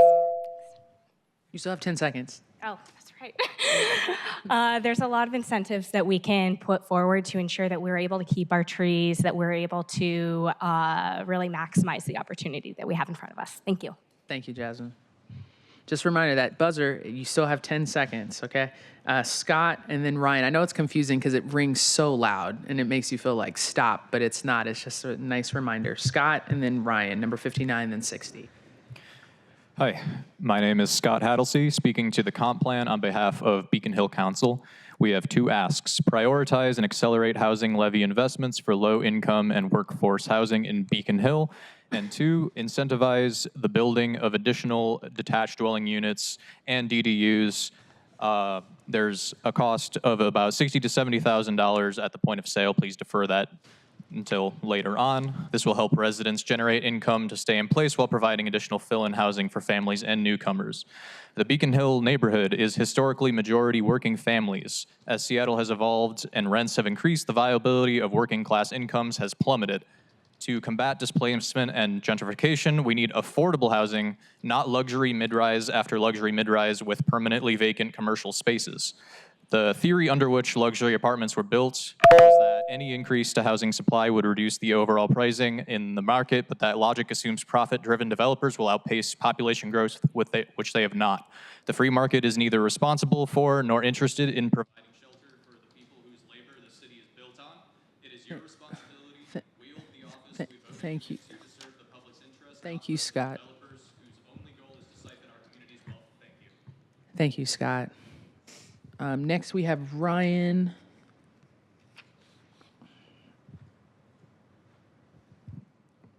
Thank you, Chair Hollingsworth and council members. My name is Ryan McKinster. I've met a few of you a few times. I'm currently the Advocacy and Policy Manager for Habitat for Humanity. I'm also a resident of District 6. Thank you. Nice to see you, Councilmember Strauss. My comments refer to both pieces of legislation. I'm here today to urge you to consider the current version of proposed changes as kind of a floor, somewhere we should look up from, and to basically address the housing needs of our fellow Seattleites. Our neighbors, many who are very, I would say, very affected by the crisis we're currently experiencing. By allowing stacked flats throughout the city, along with more extensive affordability bonuses, we can create more homeownership opportunities, like the 2 stacked flats we recently completed in the Capitol Hill area. These projects have created homes for 31 families in the heart of Seattle, with households made up of social workers, journalists, educators, medical professionals, and even a pastor. And I say families, not just single small couples. As you consider these changes to the comp plan, please look at creating more affordability across the city and stacked flats everywhere they could be produced. Thank you. Thank you, Ryan, and great work on the stack flats that you all produce. And for the record, you did say it was only good to see Councilmember Strauss, not any. I'm just playing. I'm messing with you. We got to keep the mood light. He did say that, right? He did say, Councilmember Strauss, it's good to see you. It's good to be seen. Yeah. I'm just playing, Ryan. Thank you. Okay, numbers 61 through 70 are next. That is Alyssa. You are next, followed by Michael, then Jesse Simpson. I'm going to read off the names through 70 so you all know who you are. Joanna Cullen, 64. 65, Jess Yang. 66, Brittany. 67, Sarah. 68, Thomas. 69, Liam. And 70, Kim. So 61 through 70. Awesome. You're next. Hello, my name is Alyssa Rose. I am a homeowner and a business owner in District 5. I may lose a client who's here after what I have to say because I know we don't agree, but I'm here randomly. I was at the federal building, realized this was happening and had to come. I am going to ask all of you to be visionaries, really, true visionaries, and think about the future of this city and think about future generations. And that doesn't mean going tree by tree. It means designing a comprehensive plan that provides more than adequate housing in whatever ways we get there. I'm not a shill for the Builders Association at all. But we need to be visionary about the amount of homes we need and not stifle ourselves on a lot of people who just want to keep their neighborhoods exactly where they are. You know, they like living in single-family neighborhoods. Seattle will not have a tax base. We will not have a future without homes. Thank you, Alyssa. Next, we have Michael, number 62, followed by Jesse Simpson, 63. Hi, Michael. Hello. Hello, Council. Michael Gellenwater, addressing both bills. I applaud the improvement that the mayor's draft comprehensive plan represents relative to the status quo, but we know that the status quo has created a housing and homelessness crisis, as well as car dependency, doing so much harm to our health and the climate. So I encourage you to seize this opportunity and go bigger. Show Seattleites and those outside Seattle that our government, city government, is a world leader. I'll highlight a couple of examples of going bigger, personal to my family. First, make it easier and cost-effective to build stacked flats, including increasing the bonus on all lots. And second, establish 8 additional neighborhood centers as proposed by FutureWise so more people can live near schools, transit, parks, Golden Gardens near me, and Lowell Heights Elementary, which both of my kids attended. Thank you. Thank you, Michael. Next, we have Jesse Simpson. And just a reminder, please state your name, what you're addressing, and then the timer will start. So it will not start while you're saying that. We just need your name and the bill that you're addressing. You can say both bills, and then your time will start. Jesse, good to see you. Yeah, good to see you too. Good afternoon, council members. I'm Jesse Simpson. I'm addressing both bills. Here to speak in support of a bold comprehensive plan that tackles Seattle's deep housing shortage. The status quo is not working. Our neighbors are being priced out, left behind, and forced to question whether they have a future in this city. If we want to be a truly welcoming place, we need to allow for more housing in every neighborhood. The draft plan is a major step forward, but we must go further. I urge you to adopt amendments that make stacked flats, an accessible, family-friendly housing type, more feasible across the city through additional height and floor area ratio bonuses, paired with incentives for preserving trees. I also ask you to create more neighborhood centers throughout the city to create mixed-use hubs in low displacement risk and high-opportunity neighborhoods. This comprehensive plan is a once-in-a-decade chance to undo the legacy of exclusionary zoning, to allow for abundant housing, and create a more just, sustainable, and equitable city. Let's meet the moment by putting housing first. Thanks for all your work on this. Thank you, Jesse. Next, we have Joanna Cullen, 64, and then Jesse Yang, 65, followed by Brittany, 66. Miss Joanna, welcome. Hi, Joanna Cullen. I'm speaking to the comprehensive plan. I'm a resident of the Central District since 1977.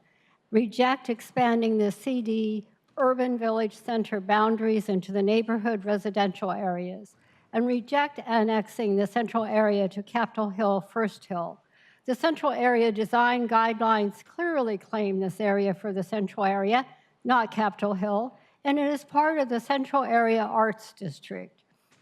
These designations represent decades of work by many community members to preserve the history and culture of the area, along with building a connected, livable community with trees and environmental justice. reject expanding the urban village center boundaries into the current neighborhood residential areas. This formerly redlined area has already been upzoned, densified, and taken more than its share of disruption and displacement, sometimes resulting in a glut of affordable studio apartments. And this is not a Thank you, Ms. Joanna. Next, we have Jess Yang, number 65, followed by Brittany, 66. So we're between number 65 through 70. Hi, Jess. Hi, Council. Good to see you all. I'm Jess Yang. I'm the HDC community organizer speaking with Complete Communities Coalition, and I'm speaking on both bills. I support a strong, comprehensive plan that incentivizes affordable housing development throughout the city. As a new homeowner in Ballard, hi Dan, I love the walkable, transit-accessible neighborhood that I live in. To create more opportunities for my friends and family to live in neighborhoods like mine, I encourage you to increase the number of neighborhood centers, boost the affordable housing bonus, and increase incentives to build stack flats throughout the city. In particular, we need more neighborhood centers. This means housing near restaurants, grocery stores, and schools, creating more complete communities that everyone can enjoy living in, just like mine. This is a generational opportunity, and I want to ask you all to combat our housing and homelessness crisis and strengthen the comprehensive plan this summer and throughout the process. Thank you all so much. Awesome. Thank you, Jess. Next, we have Brittany, number 66. So now we're on 66 through 70. Brittany, followed by Sarah, then Thomas, number 68, 69, Liam, 70, Kim. Hi, Brittany. Hi, good afternoon, Council. Thank you for your patience and listening to all of us. I'm here to speak about the comprehensive plan. My name is Brittany. I am a longtime resident of District 7. I own a home off of Nickerson Street. I've lived there almost 20 years, and I am here to advocate for a neighborhood center on Nickerson. I love where I live. It has like ridiculous access to buses. I have 7 buses, I think, within a 10-minute walk from my house. There's 2 major bike trails. I can walk to multiple grocery stores. It's a great place, and it's a great place to put more homes. So I think we should do it. I would love to have more neighbors. I would love to have more neighbors to support small businesses around me, to support more bus service, to like walk their cute dogs past my house, to go see the Sonics when we bring them back. So yeah, let's make more homes for more people because I want more people around. Thank you. Awesome. Thank you, Brittany. Next, we have Sandy, who's number 67. I'm not renamed Sarah. Yeah. No. We traded because her kids needed to go. So hi, yeah, I'm Sandy Shetler, and I'm addressing HB 1110. So the new tree planting requirements in this bill reduce the number of trees required by 65% and the total tree volume required by 90%. This is the wrong direction for a city in the top 5 nationally for urban heat islands.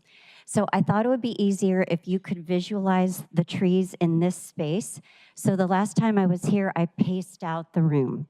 And if you count the dice and this seating area and the lobby, that's about the size of a 4,000 square foot lot, a typical city lot. So the old formula required 8 2-inch diameter trees for this room. So that would be 2 for every 1,000 square feet. The new formula requires 3 1-inch trees for this room. It's on a point system. 1 point equals 1-inch trunk for every 750 square feet. So please restore common sense replanting requirements. Thank you. Want my trees? No. Thank you, Sandy. Speaker number 68, Thomas, followed by 69, Liam, and number 70, Kim. Hi, Thomas. Council members. I'm Thomas Zug. I'm a 20-year-old born and raised right here in Seattle. I'm here today in support of expanding the comprehensive plan. Call me brash, but youth is the time for brashness, so I would like to first point out that many of those advocating for delays today are as old as the historic trees and homes that they speak for. As a kid, I lived in a duplex in Upper Queen Anne, where walking to school took mere minutes and proximity to businesses freed me to navigate childhood without reliance on adults. That lifestyle was only possible for my family because of affordable, dense housing in an otherwise single-family zoned neighborhood.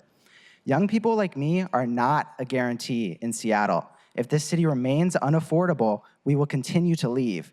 We will leave for places like Texas and Florida, for Arizona and Indiana, places where housing is abundant and affordable. Already, dozens of my peers have left. This is bigger than Seattle. It's a national emergency. When 2028 comes, don't act surprised when red states see a surge in young voters. The trend is already clear. If you don't make room for us here, we'll build our lives and our futures elsewhere. Thank you, council members. Thank you, Thomas. Appreciate you coming. All of our young people, thank you, Thomas, for coming and speaking up. Appreciate you. Number 6, that was 68, 69, Liam. How you doing? And then followed by Liam is 70, and then we'll go numbers 71 through 73. And then it skips a little bit because we had different people, we had different sign up, I can't really explain, but just trust me. Okay. You're not Thomas, you are Liam. Awesome. All right, go ahead, Liam. Hello, my name is Liam Niastab, and I'm a renter in the Roosevelt neighborhood, here to address the comp plan in favor of it. I used to live in the same apartment building as a few of my friends, but annual rent hikes have priced them out of the neighborhood and maybe soon the city. I see the comprehensive plan as our opportunity to legalize the construction of affordable housing we need and to reduce displacement pressure. But I believe the council can further strengthen the comp plan to make Seattle even better by expanding affordable housing density bonus citywide and by creating a similar bonus for low-rise zones. We could also ensure that all publicly owned social housing is eligible for the density bonus too, and increase the bonus for stacked flats to be on all lots, not just the largest ones. I hope that 10 years from now, my friends and I will be better able to afford to live in this wonderful city of Seattle rather than be priced out of it. Thank you all. Thank you, Liam. Number 70, Kim, followed by Harper. Number 71, followed by 72, Linda, followed by 73, Colleen. So now we're on Kim, number 70. Hi, Council. My name's Kim Butler, and I have lived in the city of Seattle my whole life. Currently I've lived in District 4 with Maritza Rivera's governance, but I've also lived in Dan Strauss's for 20 years. I've lived in Joy Hollingsworth's district when I went to college, and I've lived in Kathy Moore's district growing up as a child. I have raised my children in this community as well, and I've seen a lot of changes that Seattle's made. And one of the most concerning things that I'm seeing right now is a proposal here for the comp plan that does not consider the retention of our trees. Seattle is a beautiful area. We have a beautiful environment. We have a beautiful Puget Sound, and we need to do better in preserving the exceptional trees that we currently have. We need to go back to a plan to encourage developers and give them incentives and give SDCI allowance to give these developers guidance to preserve the trees that are being lost. I brought my friend Grace, who's a giant sequoia that was lost here at Green Lake this last year. She was on a lot with 18 other trees, 13 of which were removed. And this was for a single family home. This was not for affordable housing. There's discretion here between development and single family building. Awesome. Thank you, Kim. And for the record, all the districts she lived in, District 3 was her favorite. 71, Harper. I don't know about that. Yeah. I'm the chair, I decide. I'm just playing. Harper, thank you so much. Hold on, let's make sure the timer is good. 71, you're good. I live in District 3, and I'm here to advocate on the behalf of more housing. There is an immense attack on civil rights in the United States, and many people are looking for a place to flee. Right now, Seattle is near the top of their list, and as a sanctuary, and it is accepting. However, Seattle is becoming less affordable as rents rise. Many of you have heard from homeowners who shudder at the idea of their physical appearance of their neighborhood changing or losing their view of Bellevue. Many of you have heard that. This selfishness is a rot in Seattle. We must fix the problems many of these people have brought up as excuses for why their neighborhoods cannot accept more density. And we must increase areas for zone density housing beyond just the pittance in the plan. We must allow for the density we need by increasing heights, floor area ratio, and decreasing setbacks. You still have 10 seconds, Harper. More housing. Awesome. Thank you, Harper. Next, we have Linda, followed by Colleen, 7273. Linda, followed by Colleen. And then we will jump to speakers number, before you start, Linda, give me 1 second. And then we will jump to speakers 81 through 97 we have next. 81 through 97. So this is Linda, followed by Colleen. Yeah. Well, good afternoon, council members, especially Dan. I'm Linda Overly, and I'm in District 6, and I have been a resident of Ballard, born and bred, all my life. I'm 69, and I'm going to talk about affordable senior housing. I'm going to sound the alarm on this one because boomers are going to need assisted living by 2050.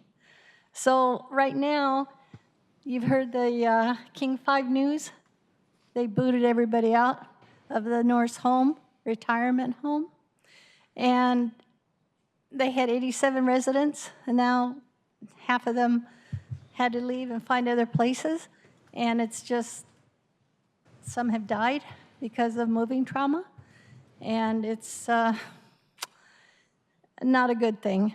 And I just really wish you would remember 2 words, transforming age. Thank you. Just have 10 seconds. Oh, well, yeah. And I'm also a life member of the Norse Home. Awesome.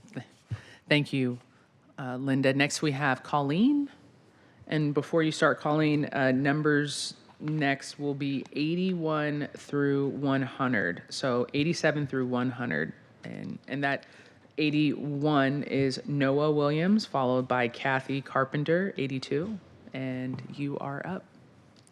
Good afternoon, City Council, and thank you for your patience. Colleen McAleer here for Laurelhurst Community Council and representing 2,200 residents and my grandchildren as well, too, who live in Seattle.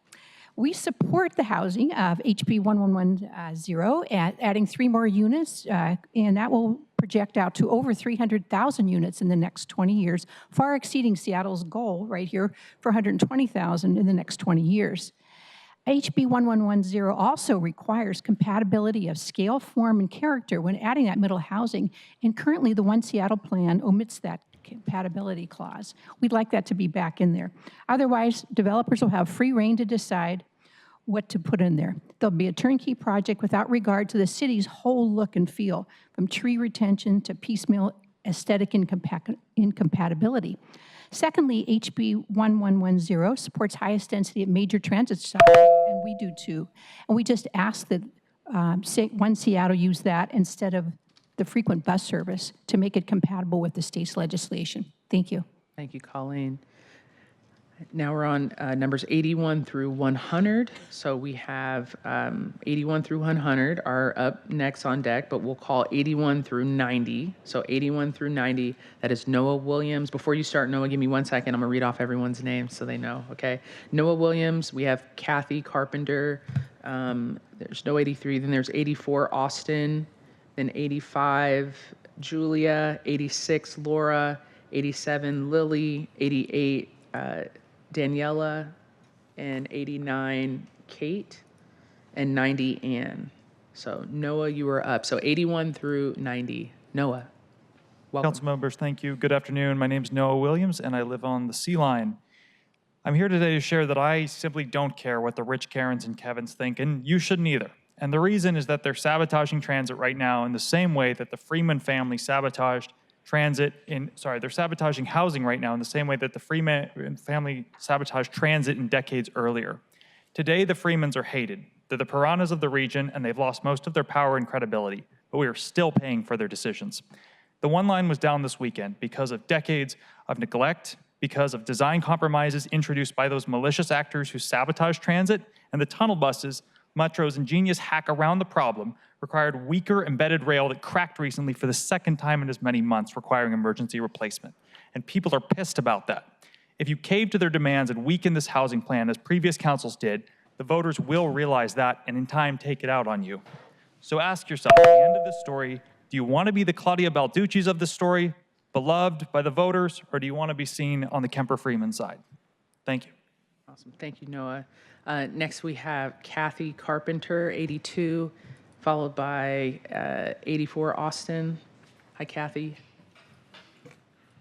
I'm Kathy Kapeliner, by the way, not Thank you. Carpenter. Can you hear me? Yes, we can. If you just pull it closer to you and just speak a little louder. Okay. How do I follow that? My name is Kathy Kapeliner from District 6. Like the lady who sang before, being able to breathe is my paramount issue, so I am here asking for 7 actions/changes to keep trees. These actions I'm asking do not prevent density, they improve livability. So please, 1, amend CB 120993. 2, A, include tree retention requirements.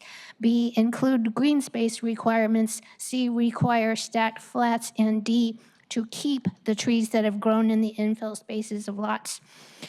2, please amend section 251107 of the Municipal Code A in such a way that developers cannot justify removing trees because, quote, they can't protect them, unquote. Please keep the flexible guidelines of section 251160 and require developers to prepare alternate site plans that retain trees up front in the process. Thank you all very much for all you do. Thank you, Kathy. Next, we have Austin, number 84, awesome, followed by Julia, 85. Hi, Austin. Either one you're most comfortable with. Hi, I'm Austin. I'm here to talk about the comprehensive plan.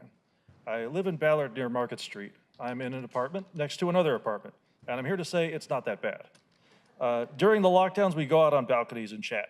There's another apartment going up after, I think, 4 years of unexplained delays, I assume caused by design review and other restrictions. So I'm living in one of those horror stories of development and urbanization, and folks, it's not that bad. Apartments are not scary. What is bad is that you're trying to shove 20 years of unmet demand into a few areas like mine, to use renters, frankly, as living barriers for car noise and car exhaust to protect the quote-unquote real residents whose biggest worry is landscaping. For every person who speaks here today, there are about 200 homeless people who don't get to speak. This has to be our priority. It has to. The only way to address this is more housing, way, way more than the current plan will allow. Increased housing stock applies downward pressure on rent. Lower rent applies downward pressure on homelessness. Ignoring the problem won't make it go away. If you don't do serious upzoning citywide, the homeless problem will get worse. Sprawl will increase in exurbs, which will incidentally bulldoze millions. No, you're good. Thank you. Thank you, Austin. Number 85, Julia, followed by 86, Laura. Hi. My name is Julia, and I'm going to be speaking on 12993. Seattle's existing tree code has fueled the removal of at least 3,200 trees to date, and the removals this year have outpaced last year by over 50%. All the while, your constituency has consistently asked for better tree protections, overwhelmingly in 2023 when the initial bad tree code was passed, and in every comp plan hearing this year. Instead of seeing action, we've seen the removal of huge trees with large climate, archaeological, and community significance. Straw man arguments that our climate is better without tree protections fail to realize the simple changes to existing and planned codes that can allow us to have housing and trees. Please increase tree requirements and remove the tree point system. Add green space provisions, require site designs to build around trees, add shared wall requirements, and close existing loopholes in our tree code. Thank you. Thank you, Julia. Number 86, we have Laura, followed by 87, Lily, followed by 88, Daniela, followed by 89, Kate, and then Ann. Hi, Laura. Hi, my name is Laura Gardner. I live in West Seattle, and I support a bold, comprehensive plan with more and larger neighborhood centers. I grew up and lived my whole life in various suburbs made of single-family homes, large yards, and spread out people and places. Last year, my husband and I very intentionally moved from Bellevue to a place with more people closer together, aware and excited about the changes proposed in the comp plan. For the first time in my life, I run into people I know while going about my daily life. I walk to the dentist, the doctor, the vet. I live less than a mile from 7 grocery stores. We instantly became a single-car household. In terrifying times, I know I am close to people with diverse skills who will help me and who I can help. This is the neighborhood character I was missing my whole life. I live between the Admiral and Alaska neighborhood centers, and I would love to see their boundaries grow. More people should be able to live here on calm streets near amenities. More neighbors will help support our precious small businesses and foster a stronger community to navigate the storms ahead of us. You still have 10 seconds, Daniel. Oh, okay, awesome. Thank you so much. Next, we have number 80. Are we on 88? Was that 86? That was Laura? Just no. Okay, that was 80. That was 86, Laura. Okay, my bad. Lily is next, 87. Hi, Lily. Followed by 88, Daniela. 89, Kate, and 90, Ann. Awesome. Great. Good afternoon, Chair Hollingsworth and committee members. My name is Lily Hayward, speaking on behalf of the over 2,500 members of the Seattle Metropolitan Chamber of Commerce to urge you to use our comprehensive plan as a tool to expand opportunities for density across the city and support an accessible and affordable Seattle. Housing continues to be one of your constituents' top priorities. In our latest index polling, 66% of voters agreed that increasing housing supply will help slow down our housing crisis, and 74% said that the city needs to make it easier, not harder, to build more housing citywide. Housing is a top priority for our members too, because it is a workforce development, recruitment, and retention issue for businesses of all sizes. And our city and economy thrive when communities are walkable and accessible by transit and people can live close to where they work or operate a business. As you consider this comprehensive plan legislation, we ask that you support amendments that expand our housing stock, like including expansion of the stacked flat and affordable housing density bonuses and neighborhood centers. Thank you so much for your time and consideration. Awesome. Thank you, Lily. Number 88, I probably butchered your name. I apologize. Hi, this is Daniela Lopez Salcedo. Awesome. All right, hello, council members. I'm here to ask you to consider making it so that we can build more housing. A lot of the anti-housing rhetoric has revolved around environment and health, and I just want to flag that when we make it harder to build it densely, or we make the zones much smaller, we actually end up sprawling a lot, and that actually means that we kill more trees to build the same number of housing, then we have to kill more trees to build hospitals, schools, grocery stores for those people, more trees to build the roads to get to them. Then we all as taxpayers end up having to pay more on our utility bills because we have to build the infrastructure to get to them. The environmental people who study this, like RMI, which is Rocky Mountain Institute, well-established think tank that creates nationwide policy, they will even have papers that will prove this, that well-designed housing codes can have a bigger impact, or as big of an impact as well-designed transit. So please consider this if you really care about public health and accessibility. So thank you. Thank you, Daniela.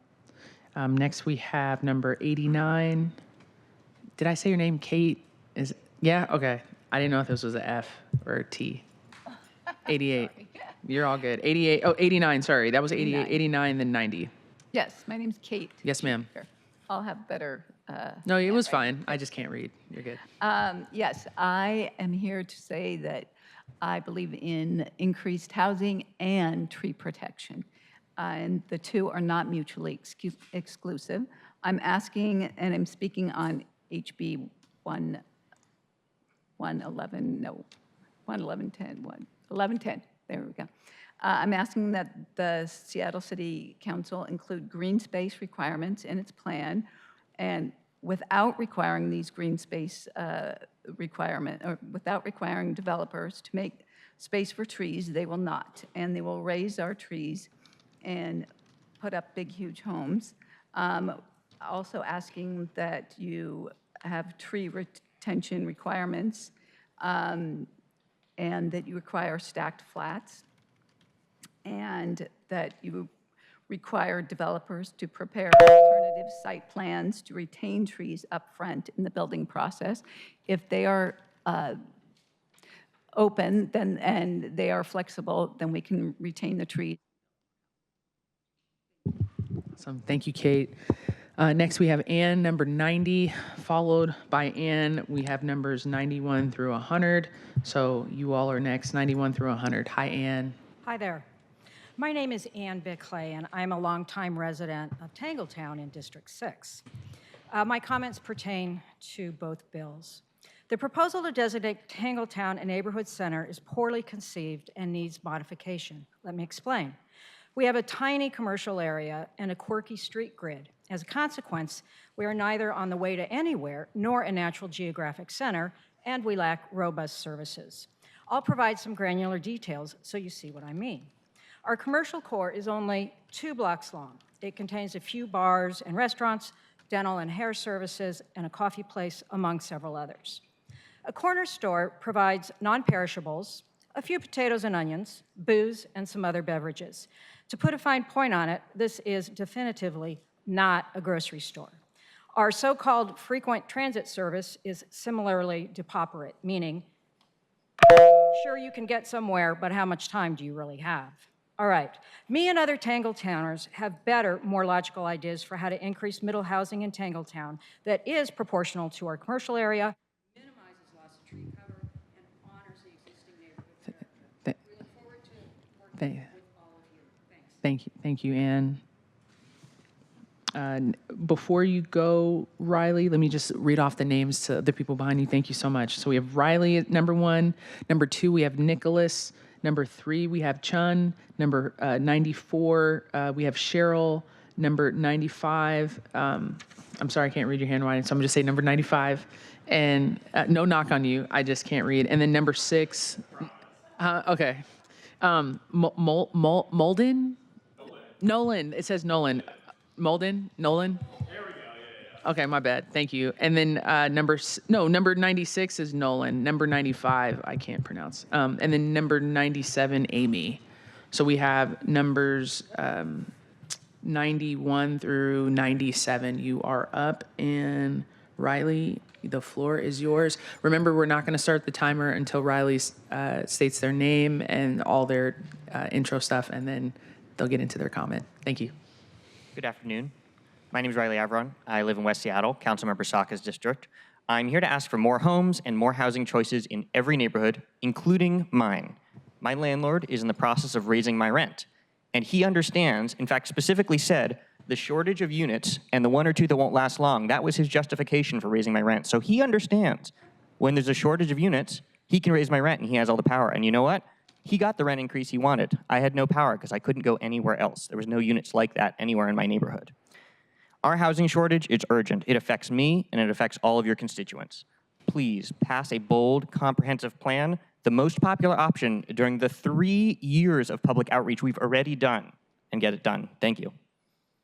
Thank you, Riley. Number 92, Nicholas, followed by number 93, Chun. Hi, Nicholas. Hi. Hey. Hi, I'm Nick. I'm here in favor of the comp plan. I'm a mental health therapist. I grew up and live now currently in Seattle and currently work here in the Northgate area. My family's been here for 4 generations now, yet as even going to grad school, being a therapist, over half my income goes to rent. I've watched many of my young clients who grew up in this city be priced out and have to leave the city. I've seen how this impacts their lives.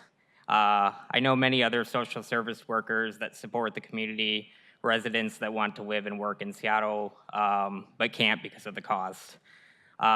Please support this comp plan. I think it would be really helpful to a lot of that. And I think it does make me sad that sometimes I feel people care more about trees than actual humans and their own life experiences. Thank you. All right, thank you, Nicholas. We have number 93, Chun, and then number 94, Cheryl. Hi, Chun. Hi, my name is Chun. I'm a homeowner in District 1. I'm here to address the comprehensive plan. I asked the council to adopt the most generous possible options in a comprehensive plan to build denser housing and neighborhood centers for our communities, removing setback and parking requirements. Too many of my friends are either planning to or dread having to leave this city with how expensive it is to have a roof above our heads, much less starting families and raising children. Their jobs are essential to us: a restaurant chef, an office admin, an editor. I work in tech, and with all due respect to my colleagues, I don't want to live in a city of just tech workers and their bosses. I want my own retired parents, my younger friends, my service industry friends to afford to be my neighbors and thrive. Trees can be replanted and regrown. I've done that. All homeowners here can do that. Trees for Seattle, thank you. Please build more housing, and so we will. Thank you. Thank you, Chun. Next, that was number 93. 94, Cheryl, followed by number 95. 94, Cheryl. Hi, my name's Cheryl Hargesheimer. I've never come before council before, but I feel so strongly about what's happening with the tree canopy, and I'm hoping that you will realize that the building affordable housing and having a tree canopy are not mutually exclusive. As I was speaking to 120993, there's some really good recommended changes for it, and one of them being not allowing the setback to be decreased, but be sure to have enough room for trees. I think you can all agree that cutting down a tree that has a 62-inch diameter, 62-inch diameter, being replaced by a couple of 2-inch diameter trees doesn't really cut it. And so please consider keeping our tree canopy. Thank you. Thank you, Cheryl. Next, we have number 95. I butchered your name. I'm so sorry. It's all good.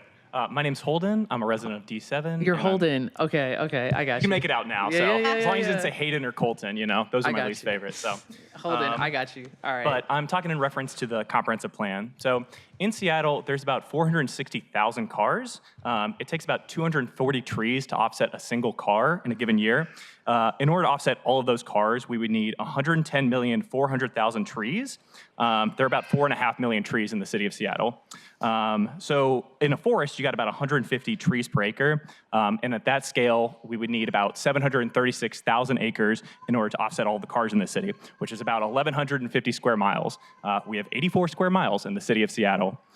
It's unreasonable to expect that we have that many trees in the city, but it is reasonable and sensible to build denser housing, making it easier for folks to walk, bike, take transit.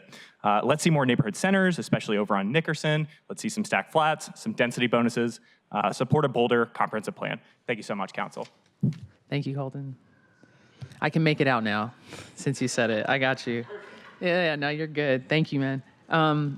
Next, we have Nolan. Hi. And then Amy, number 90. Yeah, awesome. Number 97. All right, 96, Nolan. All you. Thank you.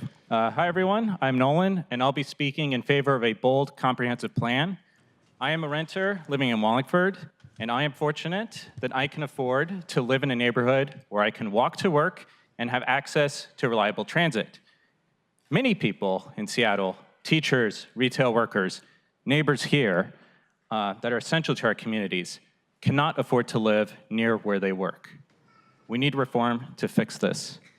More people should be able to enjoy what I can enjoy in my neighborhood. We can make this possible with bold action in the comprehensive plan by adding more and bigger neighborhood centers and building more housing, especially dense housing in walkable, transit-rich areas. People want to live in Seattle.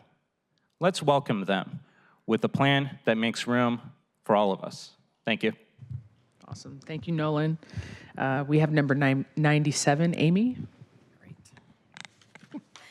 Height adjustment. Okay, so I am Amy Bailey. I'm a District 4 homeowner, a former landlord, chair of the Housing and Homelessness Task Force for the Seattle Human Rights Commission. I'm speaking as an individual, although the Human Rights Commission is a signatory to the Complete Communities Coalition's letter. So housing policy is a matter of racial and gender equity and of social justice, and I give my strongest endorsement for increased housing density, transit-oriented development, and affordable housing. We must have more density and also require more from market-based developers, including, in absentia, Councilmember Rivera, in our neighborhood. Seattle made a similar mistake relying on market-based solutions when it changed code regulations to allow for ADUs and DADUs, and many of these were built and transitioned quickly not into long-term affordable housing, but turned into Airbnbs. The current proposal allows too few affordable housing units per building, fails to mandate equivalency between affordable and market-based housing, and we need housing that meets the needs of all Seattleites in all family forms and across all income levels. Lower income workers who are disproportionately people of color and white women must be Thank able you. to remain in the city and contribute to our Thank you so much. Next, we have speakers 101 to 102, 103, 104, and 105, and I will call off your names. So we have Brandon. Brandon is at number 101. Give me 1 second, Brandon, because I'm going to say other people's names as well. Thank you. We have 102, Hunter. Number 103, Katie Wilson. 104, Zach Hansen. And number 105, I think Emily. All right, awesome. So, Brandon, you have the floor is yours. My name is Brandon Derbletcher. I live in Belltown, which is District 7. I have a plan that will save trees, save the orcas, and reduce housing prices, all without evicting anyone from their home. My plan is to vastly increase allowed density across the entire city, keep all neighborhood centers, and add new neighborhood centers. Zoning for dense, affordable housing in the city prevents up to hundreds of trees per lot in the suburbs, where people will move to if they can't afford to live in Seattle, from being destroyed to make way for single-family homes. If you want to plant more trees in the city to offset trees removed for developments, may I suggest removing parking spots and planting trees there? These trees can grow to be much larger in just a couple of decades. It's also more effective to plant many trees than to just save one or two. Zoning for dense, affordable housing in the city will cut down on the amount of driving that people have to do, which saves orcas. Zoning for dense, affordable housing will allow developers to build more homes and drive down housing costs. We desperately need more housing in the city. Please vote to allow it to be built. Thank you. Thank you, Brandon. Next, we have Hunter is next. Hi, Hunter. Hey. My name is Hunter. I live in District 1, and I'm here for more affordable housing. We need stack flats, we need bigger neighborhood centers, and it just feels like we're stuck between two political parties, one where Democrats refuse to do anything and Republicans who want to destroy everything. And so what I'm asking is that you make bold change so we don't lose our country. I mean, if we think climate change is bad because of loss of trees, if we can't get Democrats in the House and the Senate, I mean, none of that matters. So what I'm asking is to please make bold change for housing for our country. Thanks. Thank you, Hunter. 103, we have Katie Wilson, followed by Zach Hansen and Emily, number 105. Welcome, Katie. Hi, council members. Katie Wilson, great to be here. I'm a renter on Capitol Hill. Previously in Seattle, I was a renter in Greenwood and Finney Ridge and the Central District. Over the time that I've lived here, I have watched and felt rents climb and climb and climb. The cost of everything is out of control, from childcare to groceries, and the common denominator is housing costs. People are going to keep moving to our region, and we need to plan for that growth. So I'm here to urge you to adopt a strong, comprehensive plan that allows for more housing in neighborhoods throughout our city. I urge you to expand the affordable housing density bonus citywide, make that available for social housing as well.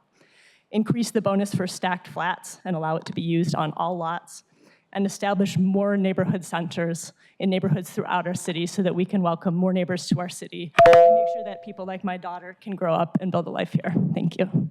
Awesome. Thank you, Katie. Next, we have Zach, 104, followed by Emily, 105. Hello, council members. My name is Zach Hansen. I'm a renter in Fremont. The comprehensive plan update is our once-in-a-generation chance to fix our broken housing system. Zoning restrictions have held us back for decades, and you all have the power to change that. We need denser neighborhoods so people can live near parks, schools, jobs, and transit. That means ending parking mandates, reducing arbitrary setbacks, and allowing more housing per lot.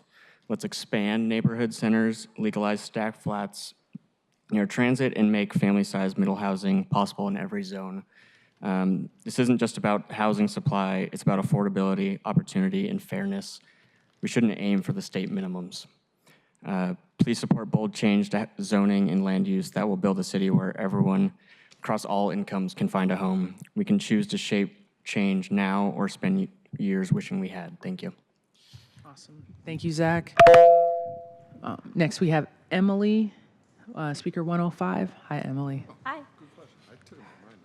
I'm a renter in Wallingford, and I would like to stay in Wallingford someday. I'd like to buy something, maybe a little cottage or a unit in a co-housing development in a multiplex.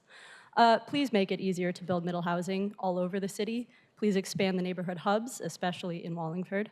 And just as a follow-up, Tangletown already is a neighborhood hub. It is an excellent one, and I think we should share it with more people. It will grow as it needs to grow.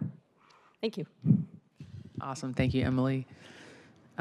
Next, we have speaker 121, Brendan Wallace. Brendan, welcome. Come on down. The price is right. Hi, thank you. I'm Brendan. I'm a PhD student at University of Washington. Could you pause there? Could you talk more into the mic? Yeah. Or to the mic. Yeah. You're How's good, so this? we can hear you. No, perfect. Cool. We'll restart your time. You're good. Hold on. Thank you. No worries. Give me 1 second. All right, and you're going to say your name and then what bill you're speaking about, and then we'll start the timer. Perfect. Awesome. Okay, hi. You're I'm good. Brendan Wallace. I'm speaking about the comprehensive plan. So I live in Upper Fremont, which is one of the rare neighborhoods that allows small apartment buildings off of the arterial. So there's a good mix of single-family housing. There are stacked flats. There are slightly bigger apartment buildings. I live in one of those mid-size apartment buildings. It's actually really nice. So I walk to the grocery store, I walk to the coffee shop, I ride my bike to school. I get that change can be scary for people, but I actually think that this kind of gentle density is super nice. So I'm just here to speak in support of expanding the neighborhood centers, having more and bigger neighborhood centers, and more support for the stacked flats. Thank you. Thank you, Brendan. Thank you so much. You could tell you have good energy, Brendan. I just want to say that. Seriously, I could tell from y'all who got good energy. All y'all have good energy, but Brendan has good energy. So I can't play favorites. Everyone has great energy. Okay, so right now, we're going to wait for more people to sign up, but what I'm going to do is repeat back what I have been hearing and what my colleagues have been hearing from you all regarding the comment, and then if there's no one that signs up, we'll go to a recess because the sign-up period is until 6:30, so I realize that some people are getting off 5:30. They're going to make their way down here. As long as you're in line by 6:30, you will be able to speak for public comment. So we just want to make sure that we are honoring everyone. So what I heard was, obviously, we heard a lot about trees. We heard a lot about abundant housing. That word abundance, we've heard that a lot. We've heard a lot about stacked flats. We heard from a young woman about accessibility and having units that have wheelchair accessibility, wide doorways, hallways. We heard about walkable neighborhoods from folks. We also heard about lot coverage. We heard about parking minimums. We heard about transit opportunities, so housing on transit corridors, but also into neighborhoods as well. People want to be able to live in neighborhoods. We talked about expansion of neighborhood centers.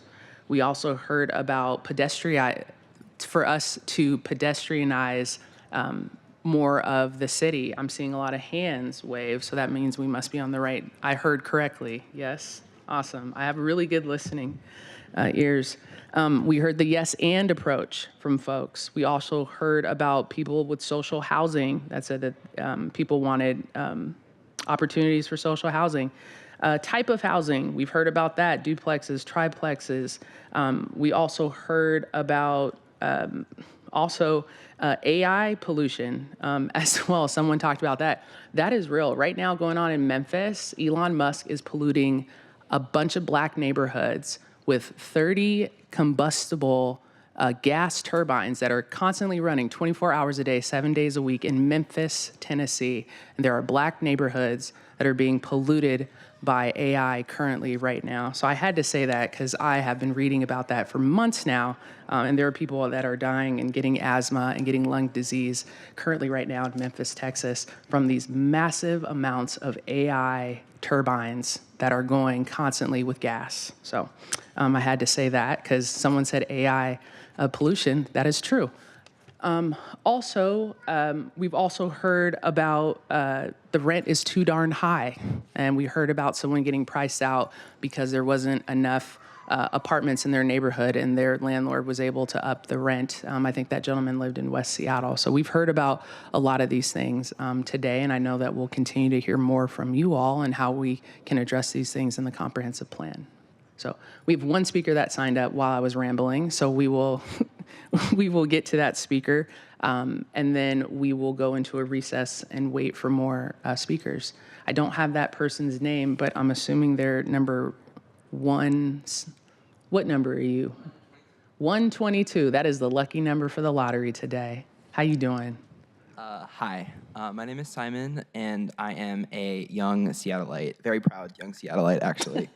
I'm here today to speak like highly in favor of like any amount of like housing, anything that can make rent cheaper, because right now, for like families like mine who are low income, and you know, for my future and for whatever anyone else or like people I went to high school with, I recently graduated from Lincoln. It is very do or die right now.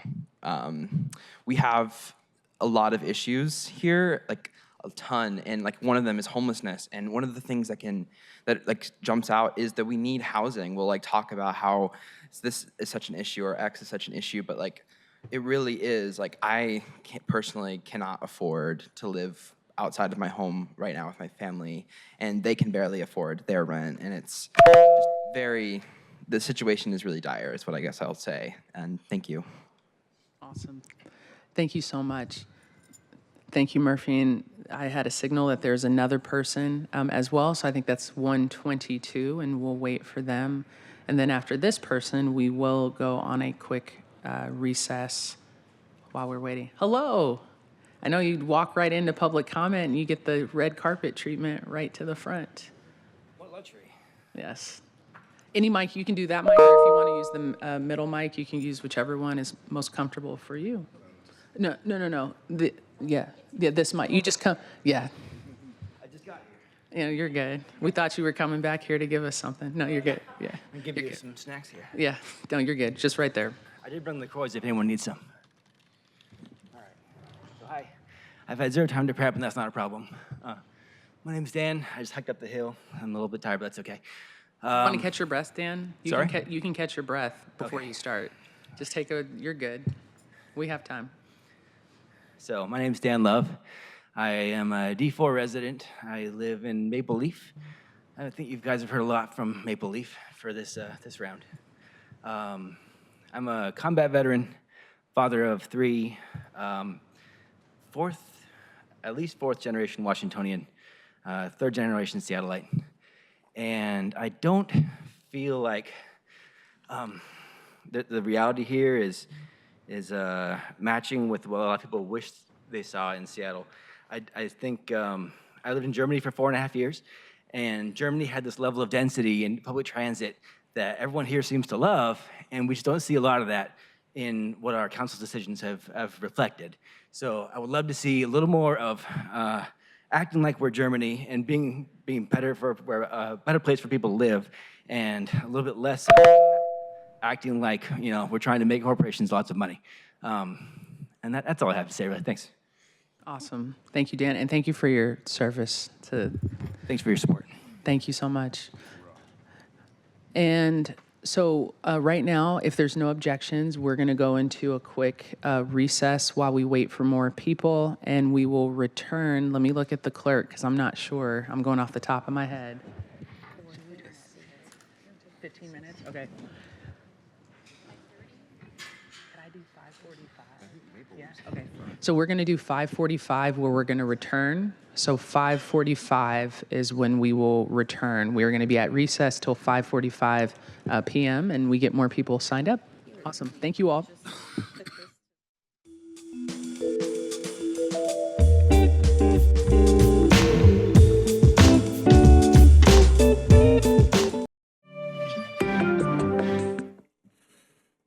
I just want to keep them off Capitol Hill. I want to keep them out of Calhoun. It's like, yeah, come on down to Sword Park. Try that shit there. Wow. Awesome. Welcome back, colleagues. I believe that we have to take a roll real quick. Or would we? Will the clerk please call the roll? Councilmember Kettle. Here. Councilmember Moore. Council President Nelson. Councilmember Rink. Present. Councilmember DiVetta. Councilmember Saka. Councilmember Strauss. Present. Councilmember Solomon. Present. And Councilmember Hollingsworth. I am here. 5 present. Awesome, 5 present. Thank you, colleagues. We have returned from recess, and we are going to continue our public hearing. Remember, just for the public, that public hearing sign up is open until 6:30. Right now is 5:51. So if you come down and you are in line by 6:30, you're able to sign up and be able to give public comment. We have had our morning public comment that started at 9:30 this morning. We heard over 80 plus speakers, and then today we had a number of people sign up, and so we took a little recess, and now we are back and looking forward to the speakers that are here today. And so we will get started with those. So this is officially, we've come back to, this is the public hearing for Council Bill 120985 and Council Bill 120993. So we have 2 speakers, number 141 and number 142. You all are next, speaker 141 and 142. Welcome so much. So what you'll do is you'll just state your name, which council bill, if you're doing both bills that you're addressing, you can say, hey, I'm here to talk about both bills, and then the time will start. So you'll get a full 1 minute of your comments, okay? Okay. Awesome, thank you. Okay, hi, my name is Ian Crozier. I am here to comment on both bills. I live up in Capitol Hill. I'm an urban planner. I work with cities all around the state. I see a lot of comprehensive plan land use maps. And I think the thing that's really easy to do always as a decision maker when you know that you need housing is to put the housing in places where people don't really want to live. And I think looking at our map, I think there's a lot of great stuff in the plan, but I think you might draw the conclusion that people like living near freeways, near industrial areas, inland. People in Seattle don't want to live near the water, and I think that those are not really true. And I think that it's really important that we add the neighborhood centers back into the plan, especially places like Alki that are, in fact, neighborhood centers. You go there, and there are businesses. There's a diversity of amenities and everything, and also at the affordability bonus for the middle housing. Otherwise, the middle housing bill looks great, so you should pass it. Thank you. Awesome. Thank you, Ian, and thank you for coming for your comments. We have speaker 142. Welcome. Hey, my name is Jason Lee. I am a homeowner in Capitol Hill, so Chair Hollingsworth, your district. I am here to speak in favor of more housing for the comprehensive plan. I love Capitol Hill. I think it's a great, walkable neighborhood. I've lived in Capitol Hill for 5 years without a car, and unfortunately, during those 5 years, I've seen a lot of my friends and neighbors get priced out of Capitol Hill, and I think it is a great neighborhood that people should be able to, people of all incomes should be able to experience. And not only that, I think that we should be able to bring this experience to more areas of Seattle. The reason why Capitol Hill is so popular is because there's a large density in the area that allows businesses to thrive there, allows people to just walk around. You don't have to go very far to get to what you need to get to where you need to go. And if you expand more neighborhood centers in Seattle, then you can bring this to more areas of the city. We have larger neighborhood centers. That means that, instead of just being able to walk for like a quarter mile around you, you have a lot more area to work with in terms of business and housing. So yeah, thank you, and more housing. Awesome. Thank you so much. We have 141, 142. I'm looking over at our staff. Yeah, I see Murphy shaking his head. No, that was a nice no. Okay. Thank you, Murphy. But just for the record, we're joined by Councilmember Rivera and Councilmember Saka. Awesome, welcome. So we can just do a reset here. The public comment period is open for people to sign up until 6:30. We've heard from speakers 141 and 142 while we were at recess. And so I'm going to move that we go into another recess because I know we'll have another wave of people coming. And I know that you all don't want to see my face on the Seattle channel anymore, which is fine. Maybe you do, maybe you don't. I hear people in the crowd saying, yes, they do. They do want to see my face. Okay, that's good, nice. So anyways, thank you. You all want another minute? You want to? No, I'm just fine. Just fine. So what we'll do now is we're going to go into recess. We're going to go into recess until 6:20, colleagues. Is there any objection to that? 6:20, we're going to keep the lines open. I want to first thank our volunteers. You had your staffs volunteer to help with the management and our central clerk. They will be out there waiting for people to sign up and usher them in. We will return at 6:20 to hear the second wave of folks that are coming in. People are just getting off work now and coming down. So really appreciate everyone's time and attention to this. So if there's no objection, I'm going to move that the council be in recess until 6:20. 6:20. Sign up is until 6:30. So 6:20, we will be in recess and returning. Thank you.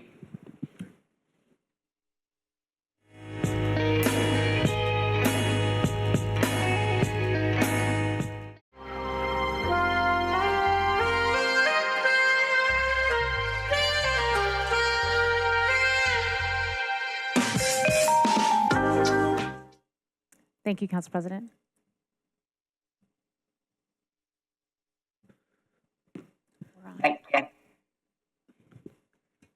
Was that a mic check, Council President?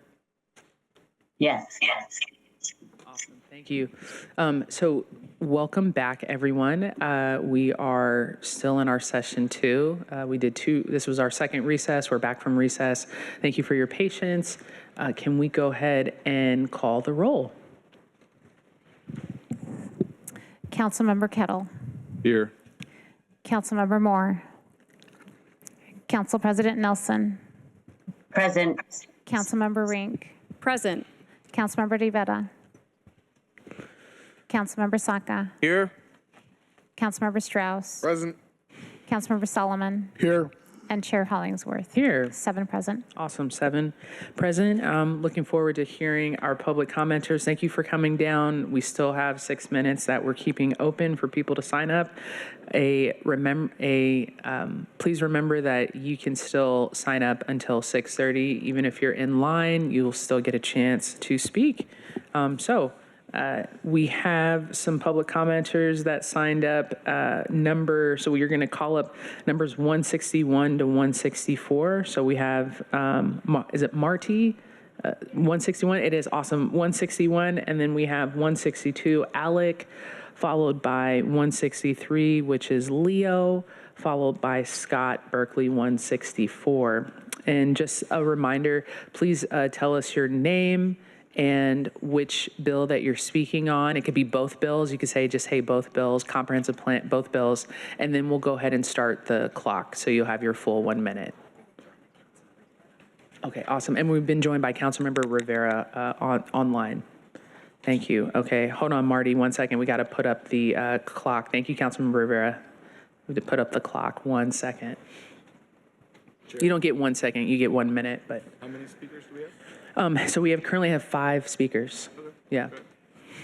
5 speakers, but there could be some that sign up between now and 6:30. Awesome.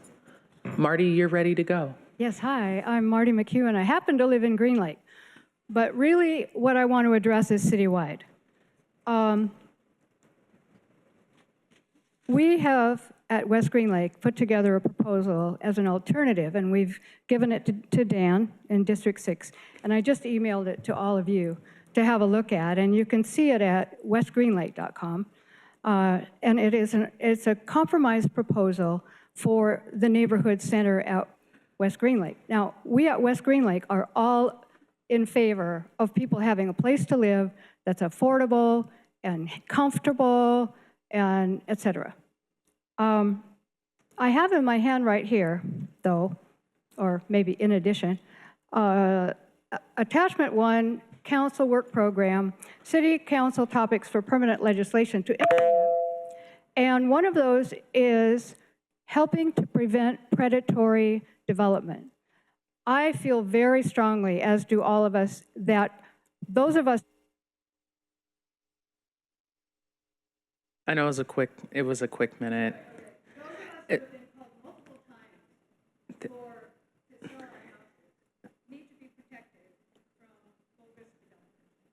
Thank you, Marty. And if you have additional comments, thank you for sending us those emails. We'll make sure that we read that. If you have anything additional, you can throw in the bucket if you had anything. It's just the addendum, the attachment. Yeah, if you wanted that to be part of the record more than. Absolutely. All right. Thank you, Marty. Oh, sorry, go ahead. 162, Alec, followed by 163, Leo, and then Scott, 164, and then we have 181, Sanders. Hello, I'm Alec Musante, and I want to speak on the comprehensive plan. Hold on. If you could pull that mic towards you and speak in that so we can hear you. Awesome. Perfect. All right. So I just want to encourage, is time to start? Yeah, you're good. Yeah. I just want to encourage the council to don't compromise on the comprehensive plan, like expand out these neighborhood centers, because what will help Seattle's housing problem and also help me as well, because I would like to afford a house here one day. I currently rent. Just increase the density in housing, keep them next to transit so that it's easy to get around the city, and don't cut back on the neighborhood centers as they are. They can be so much better, and I don't want to see them like only half-baked when they actually are built sometime in the future. Thank you. Awesome. Thank you so much. Next, we have speaker 162. Awesome. 163, that was Alec. Now we have Leo. My bad. Hi, Leo. Welcome. Both bills or proposals. Yeah. Hi, my name is Leo Kitchell. I'm a longtime resident of Seattle. I live in Madison Park. I want to speak in favor of a bold, strong, comprehensive plan. Zoning is a pernicious issue because it involves a large but diffuse benefit and a concentrated cost or perceived cost. As council members, I assume you hear the specific concerns, particularly of those with the time, money, and other resources to make those concerns heard. I urge you to think more holistically. Councilmember Hollingsworth, I urge you specifically to help make our district more affordable, for example, by strengthening our neighborhood centers and not paring back Madison Park, Madrona, et cetera. Council President Nelson, as a citywide representative, the challenge of diffuse benefits is even more significant. I was heartened by the pro-housing statements in the candidate forum. All of the leading candidates were strongly pro-housing. Please live up to this moment and your campaign statements. All please rise to this opportunity to build a Seattle that works for all. Thank you, Leo. Next, we have Scott Berkeley, followed by Sanders. Hi, Scott. Hi, everybody. My name is Scott Berkeley. I am a District 1 resident in the beautiful West Seattle. And I am a member of a group called Tech for Housing. So you can call me a tech bro. That would be a fair characterization. And as such, I've had the opportunity to spend a little bit of time in San Francisco, which we can think of as maybe a comparable city to Seattle, our older sibling on the West Coast, and a cautionary tale of what can happen to a city if they make it too hard to build housing. Just incredible rates of inequality, of homelessness, of all sorts of dysfunction. And so I'd like to inspire us to a sense of civic pride that Seattle should be the shining beacon on the West Coast of what it looks like when we run a city well, when we build enough housing. Just that everyone can talk about Seattle as the example of success, and we can make it happen in this comprehensive plan. Thank you. Awesome. Thank you, Scott. Next, we have Sanders. Hi, Sanders. Welcome. Whichever mic is most comfortable. Hi, my name is Sanders. I'm speaking on the interim HB 1110 legislation. While the state law is a great first step in allowing housing citywide, I think it's important for the city to make sure that what gets passed in HB 1110 aligns with what will be in the comp plan when that legislation is passed. In this chaotic time nationally, housing builders need stability in their city. If HB 1110 aligns with the future comp plan, builders can get started now versus waiting for the comp plan to get implemented before starting future construction plans. Thank you. Awesome. Thank you, Sanders. And I will check with my team over there. Okay, awesome. So that was our last signed up public speakers was Sanders. Thank you so much. And I know that the public comment period is now, well, this is the public hearing period is now closed. So thank you all. I want to thank the people. There's a couple of thank yous. The people that all signed up this morning to speak. Thank you all.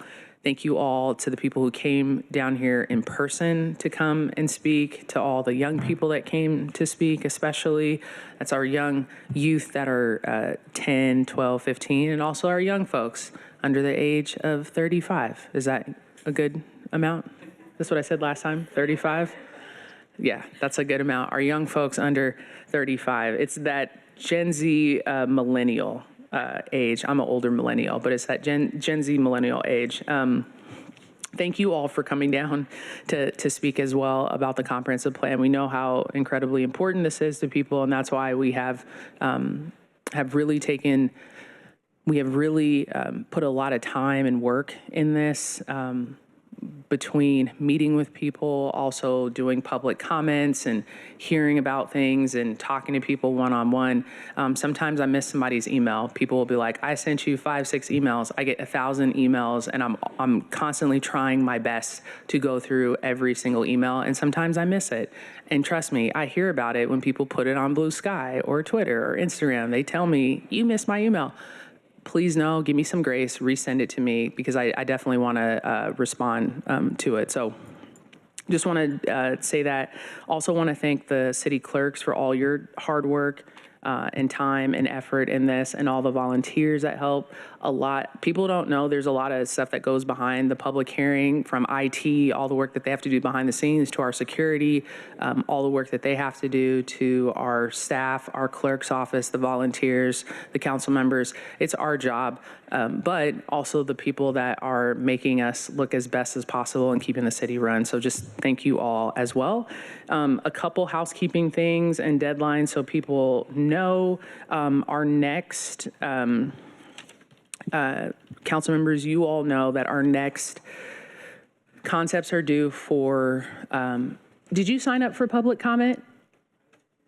No? Okay. I just wanted to make sure we didn't miss anyone. So you're all good. Did you want to sign up? Did you want to come give public comment? I don't want to put you on blast. Okay, awesome. All I need you to do is just sign up on here. Can you sign up on here? No? Yeah, he was here. He was in line. Okay. He was in line. That's it. I saw him at line. Thank He you was for in line. confirming. Thank you. He was in line. Thank you. You were in line. Yep.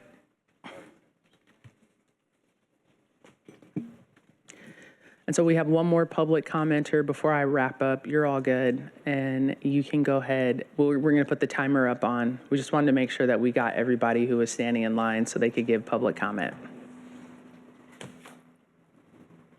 Take your time, you're good. Is that an Oklahoma City Thunder shirt on? Oh my God. What are we doing here? I didn't see him in line. I didn't see him. Sorry. This is Was that a joke? unbelievable. No. Hold on. Freedom of speech. Can you put a sticky note over that if we give you one? I'll hand a chest. Okay, hand to chest. Oh my gosh. No, I'm just the day after. Okay, I'm messing with you, and I'm kind of not. All right, I'm just. Hey, he didn't sell the team. I do have a spare shirt. Would you like to borrow it? It's just, yeah, is it a signing shirt? Okay, we're going to let you go ahead and do your public comment, and then we're going to officially close it. We saw you in line, so we just wanted to make sure you got to do public comment. That's great. All right, and make sure you speak in the mic. Okay. Go. Okay. Thank you. Councilmember Hollingsworth. Okay.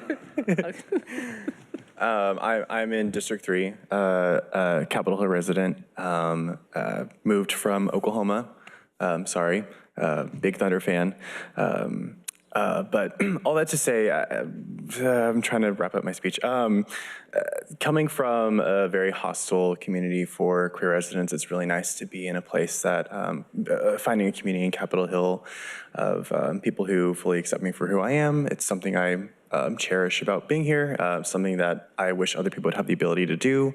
31 seconds.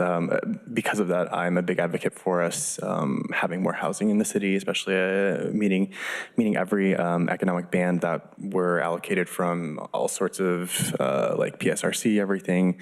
And really the state is leading the charge on this. I've been really embarrassed to watch the mayor and council's response to everything. And we need to add in as many neighborhood growth centers as possible. We need to spread the wealth and development to allow for people across the world to move to this beautiful community and be a part of all different.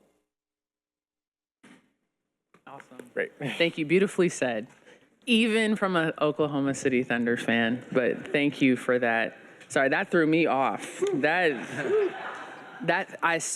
threw me off. I'm sorry, but I appreciate the comment, and thank you for coming to the better city than Oklahoma City. Yeah, no, just give me that one right now. Just give me that. I know. But no, I really appreciate those comments. And just to wrap up, we've heard from a number of folks about how Seattle will be and is a safe haven for a lot of our trans, our gay community, a lot of our immigrant families, a lot of our people that are vulnerable neighbors. We see people coming here a lot. And so we want to welcome them. And I understand people talking about, hey, we need more housing to welcome them. So thank you for that comment. I also want to reiterate a couple house cleaning things. We also have another meeting Friday, July 11th at 2 p.m. So that's Friday, July 11th at 2 p.m. That is our next scheduled committee meeting. Colleagues, you all know that amendment concepts are due on the 25th this week to central staff, so we can start getting those amendments together for the comprehensive plan. And I have repeated this, there will be a chair's package that we will put together as well, but council members can also bring all their own amendments as well. So we will have a great time. All right. So thank you all. Sorry, I'm a little shaken by that Oklahoma City Thunder shirt. I'm not gonna lie. Yeah. I'm a little shaken by that. That got me, man. Anyways, okay, so I don't know if there's any other comments that any other council members want to make before we conclude the meeting. Madam Chair, point of personal privilege. I'll just say thank you. You've done an amazing job, not just today's meeting, but this whole process, and grateful to be able to work alongside you and have this run so smoothly. But also to that gentleman, I'm still traumatized for what happened last night. We welcome everyone from wherever you come from in the country and in the world. But I really do wish you were you came up here and wore some Oklahoma Sooners swag or some Cowboys swag of some sort. The Thunder is just a little too raw. But I think you did redeem yourself. You have a very, very nice mustache. So shout out to my fellow mustachioed man out there. Looking great. Thank you. All right. Thank you, Councilmember Saka. With that, do my colleagues have any more items of business? If not, seeing none, that this is going to conclude our June 23rd public hearing for the Select Committee on the Comprehensive Plan. It is a cool 6:40 p.m. The next meeting is going to be Friday, July 11th at 2 p.m. And if there's no further business, this meeting is adjourned. Hearing none, we are adjourned. Oh, was there somebody else on? No, that you all just waving. Okay, we're adjourned. Thank you.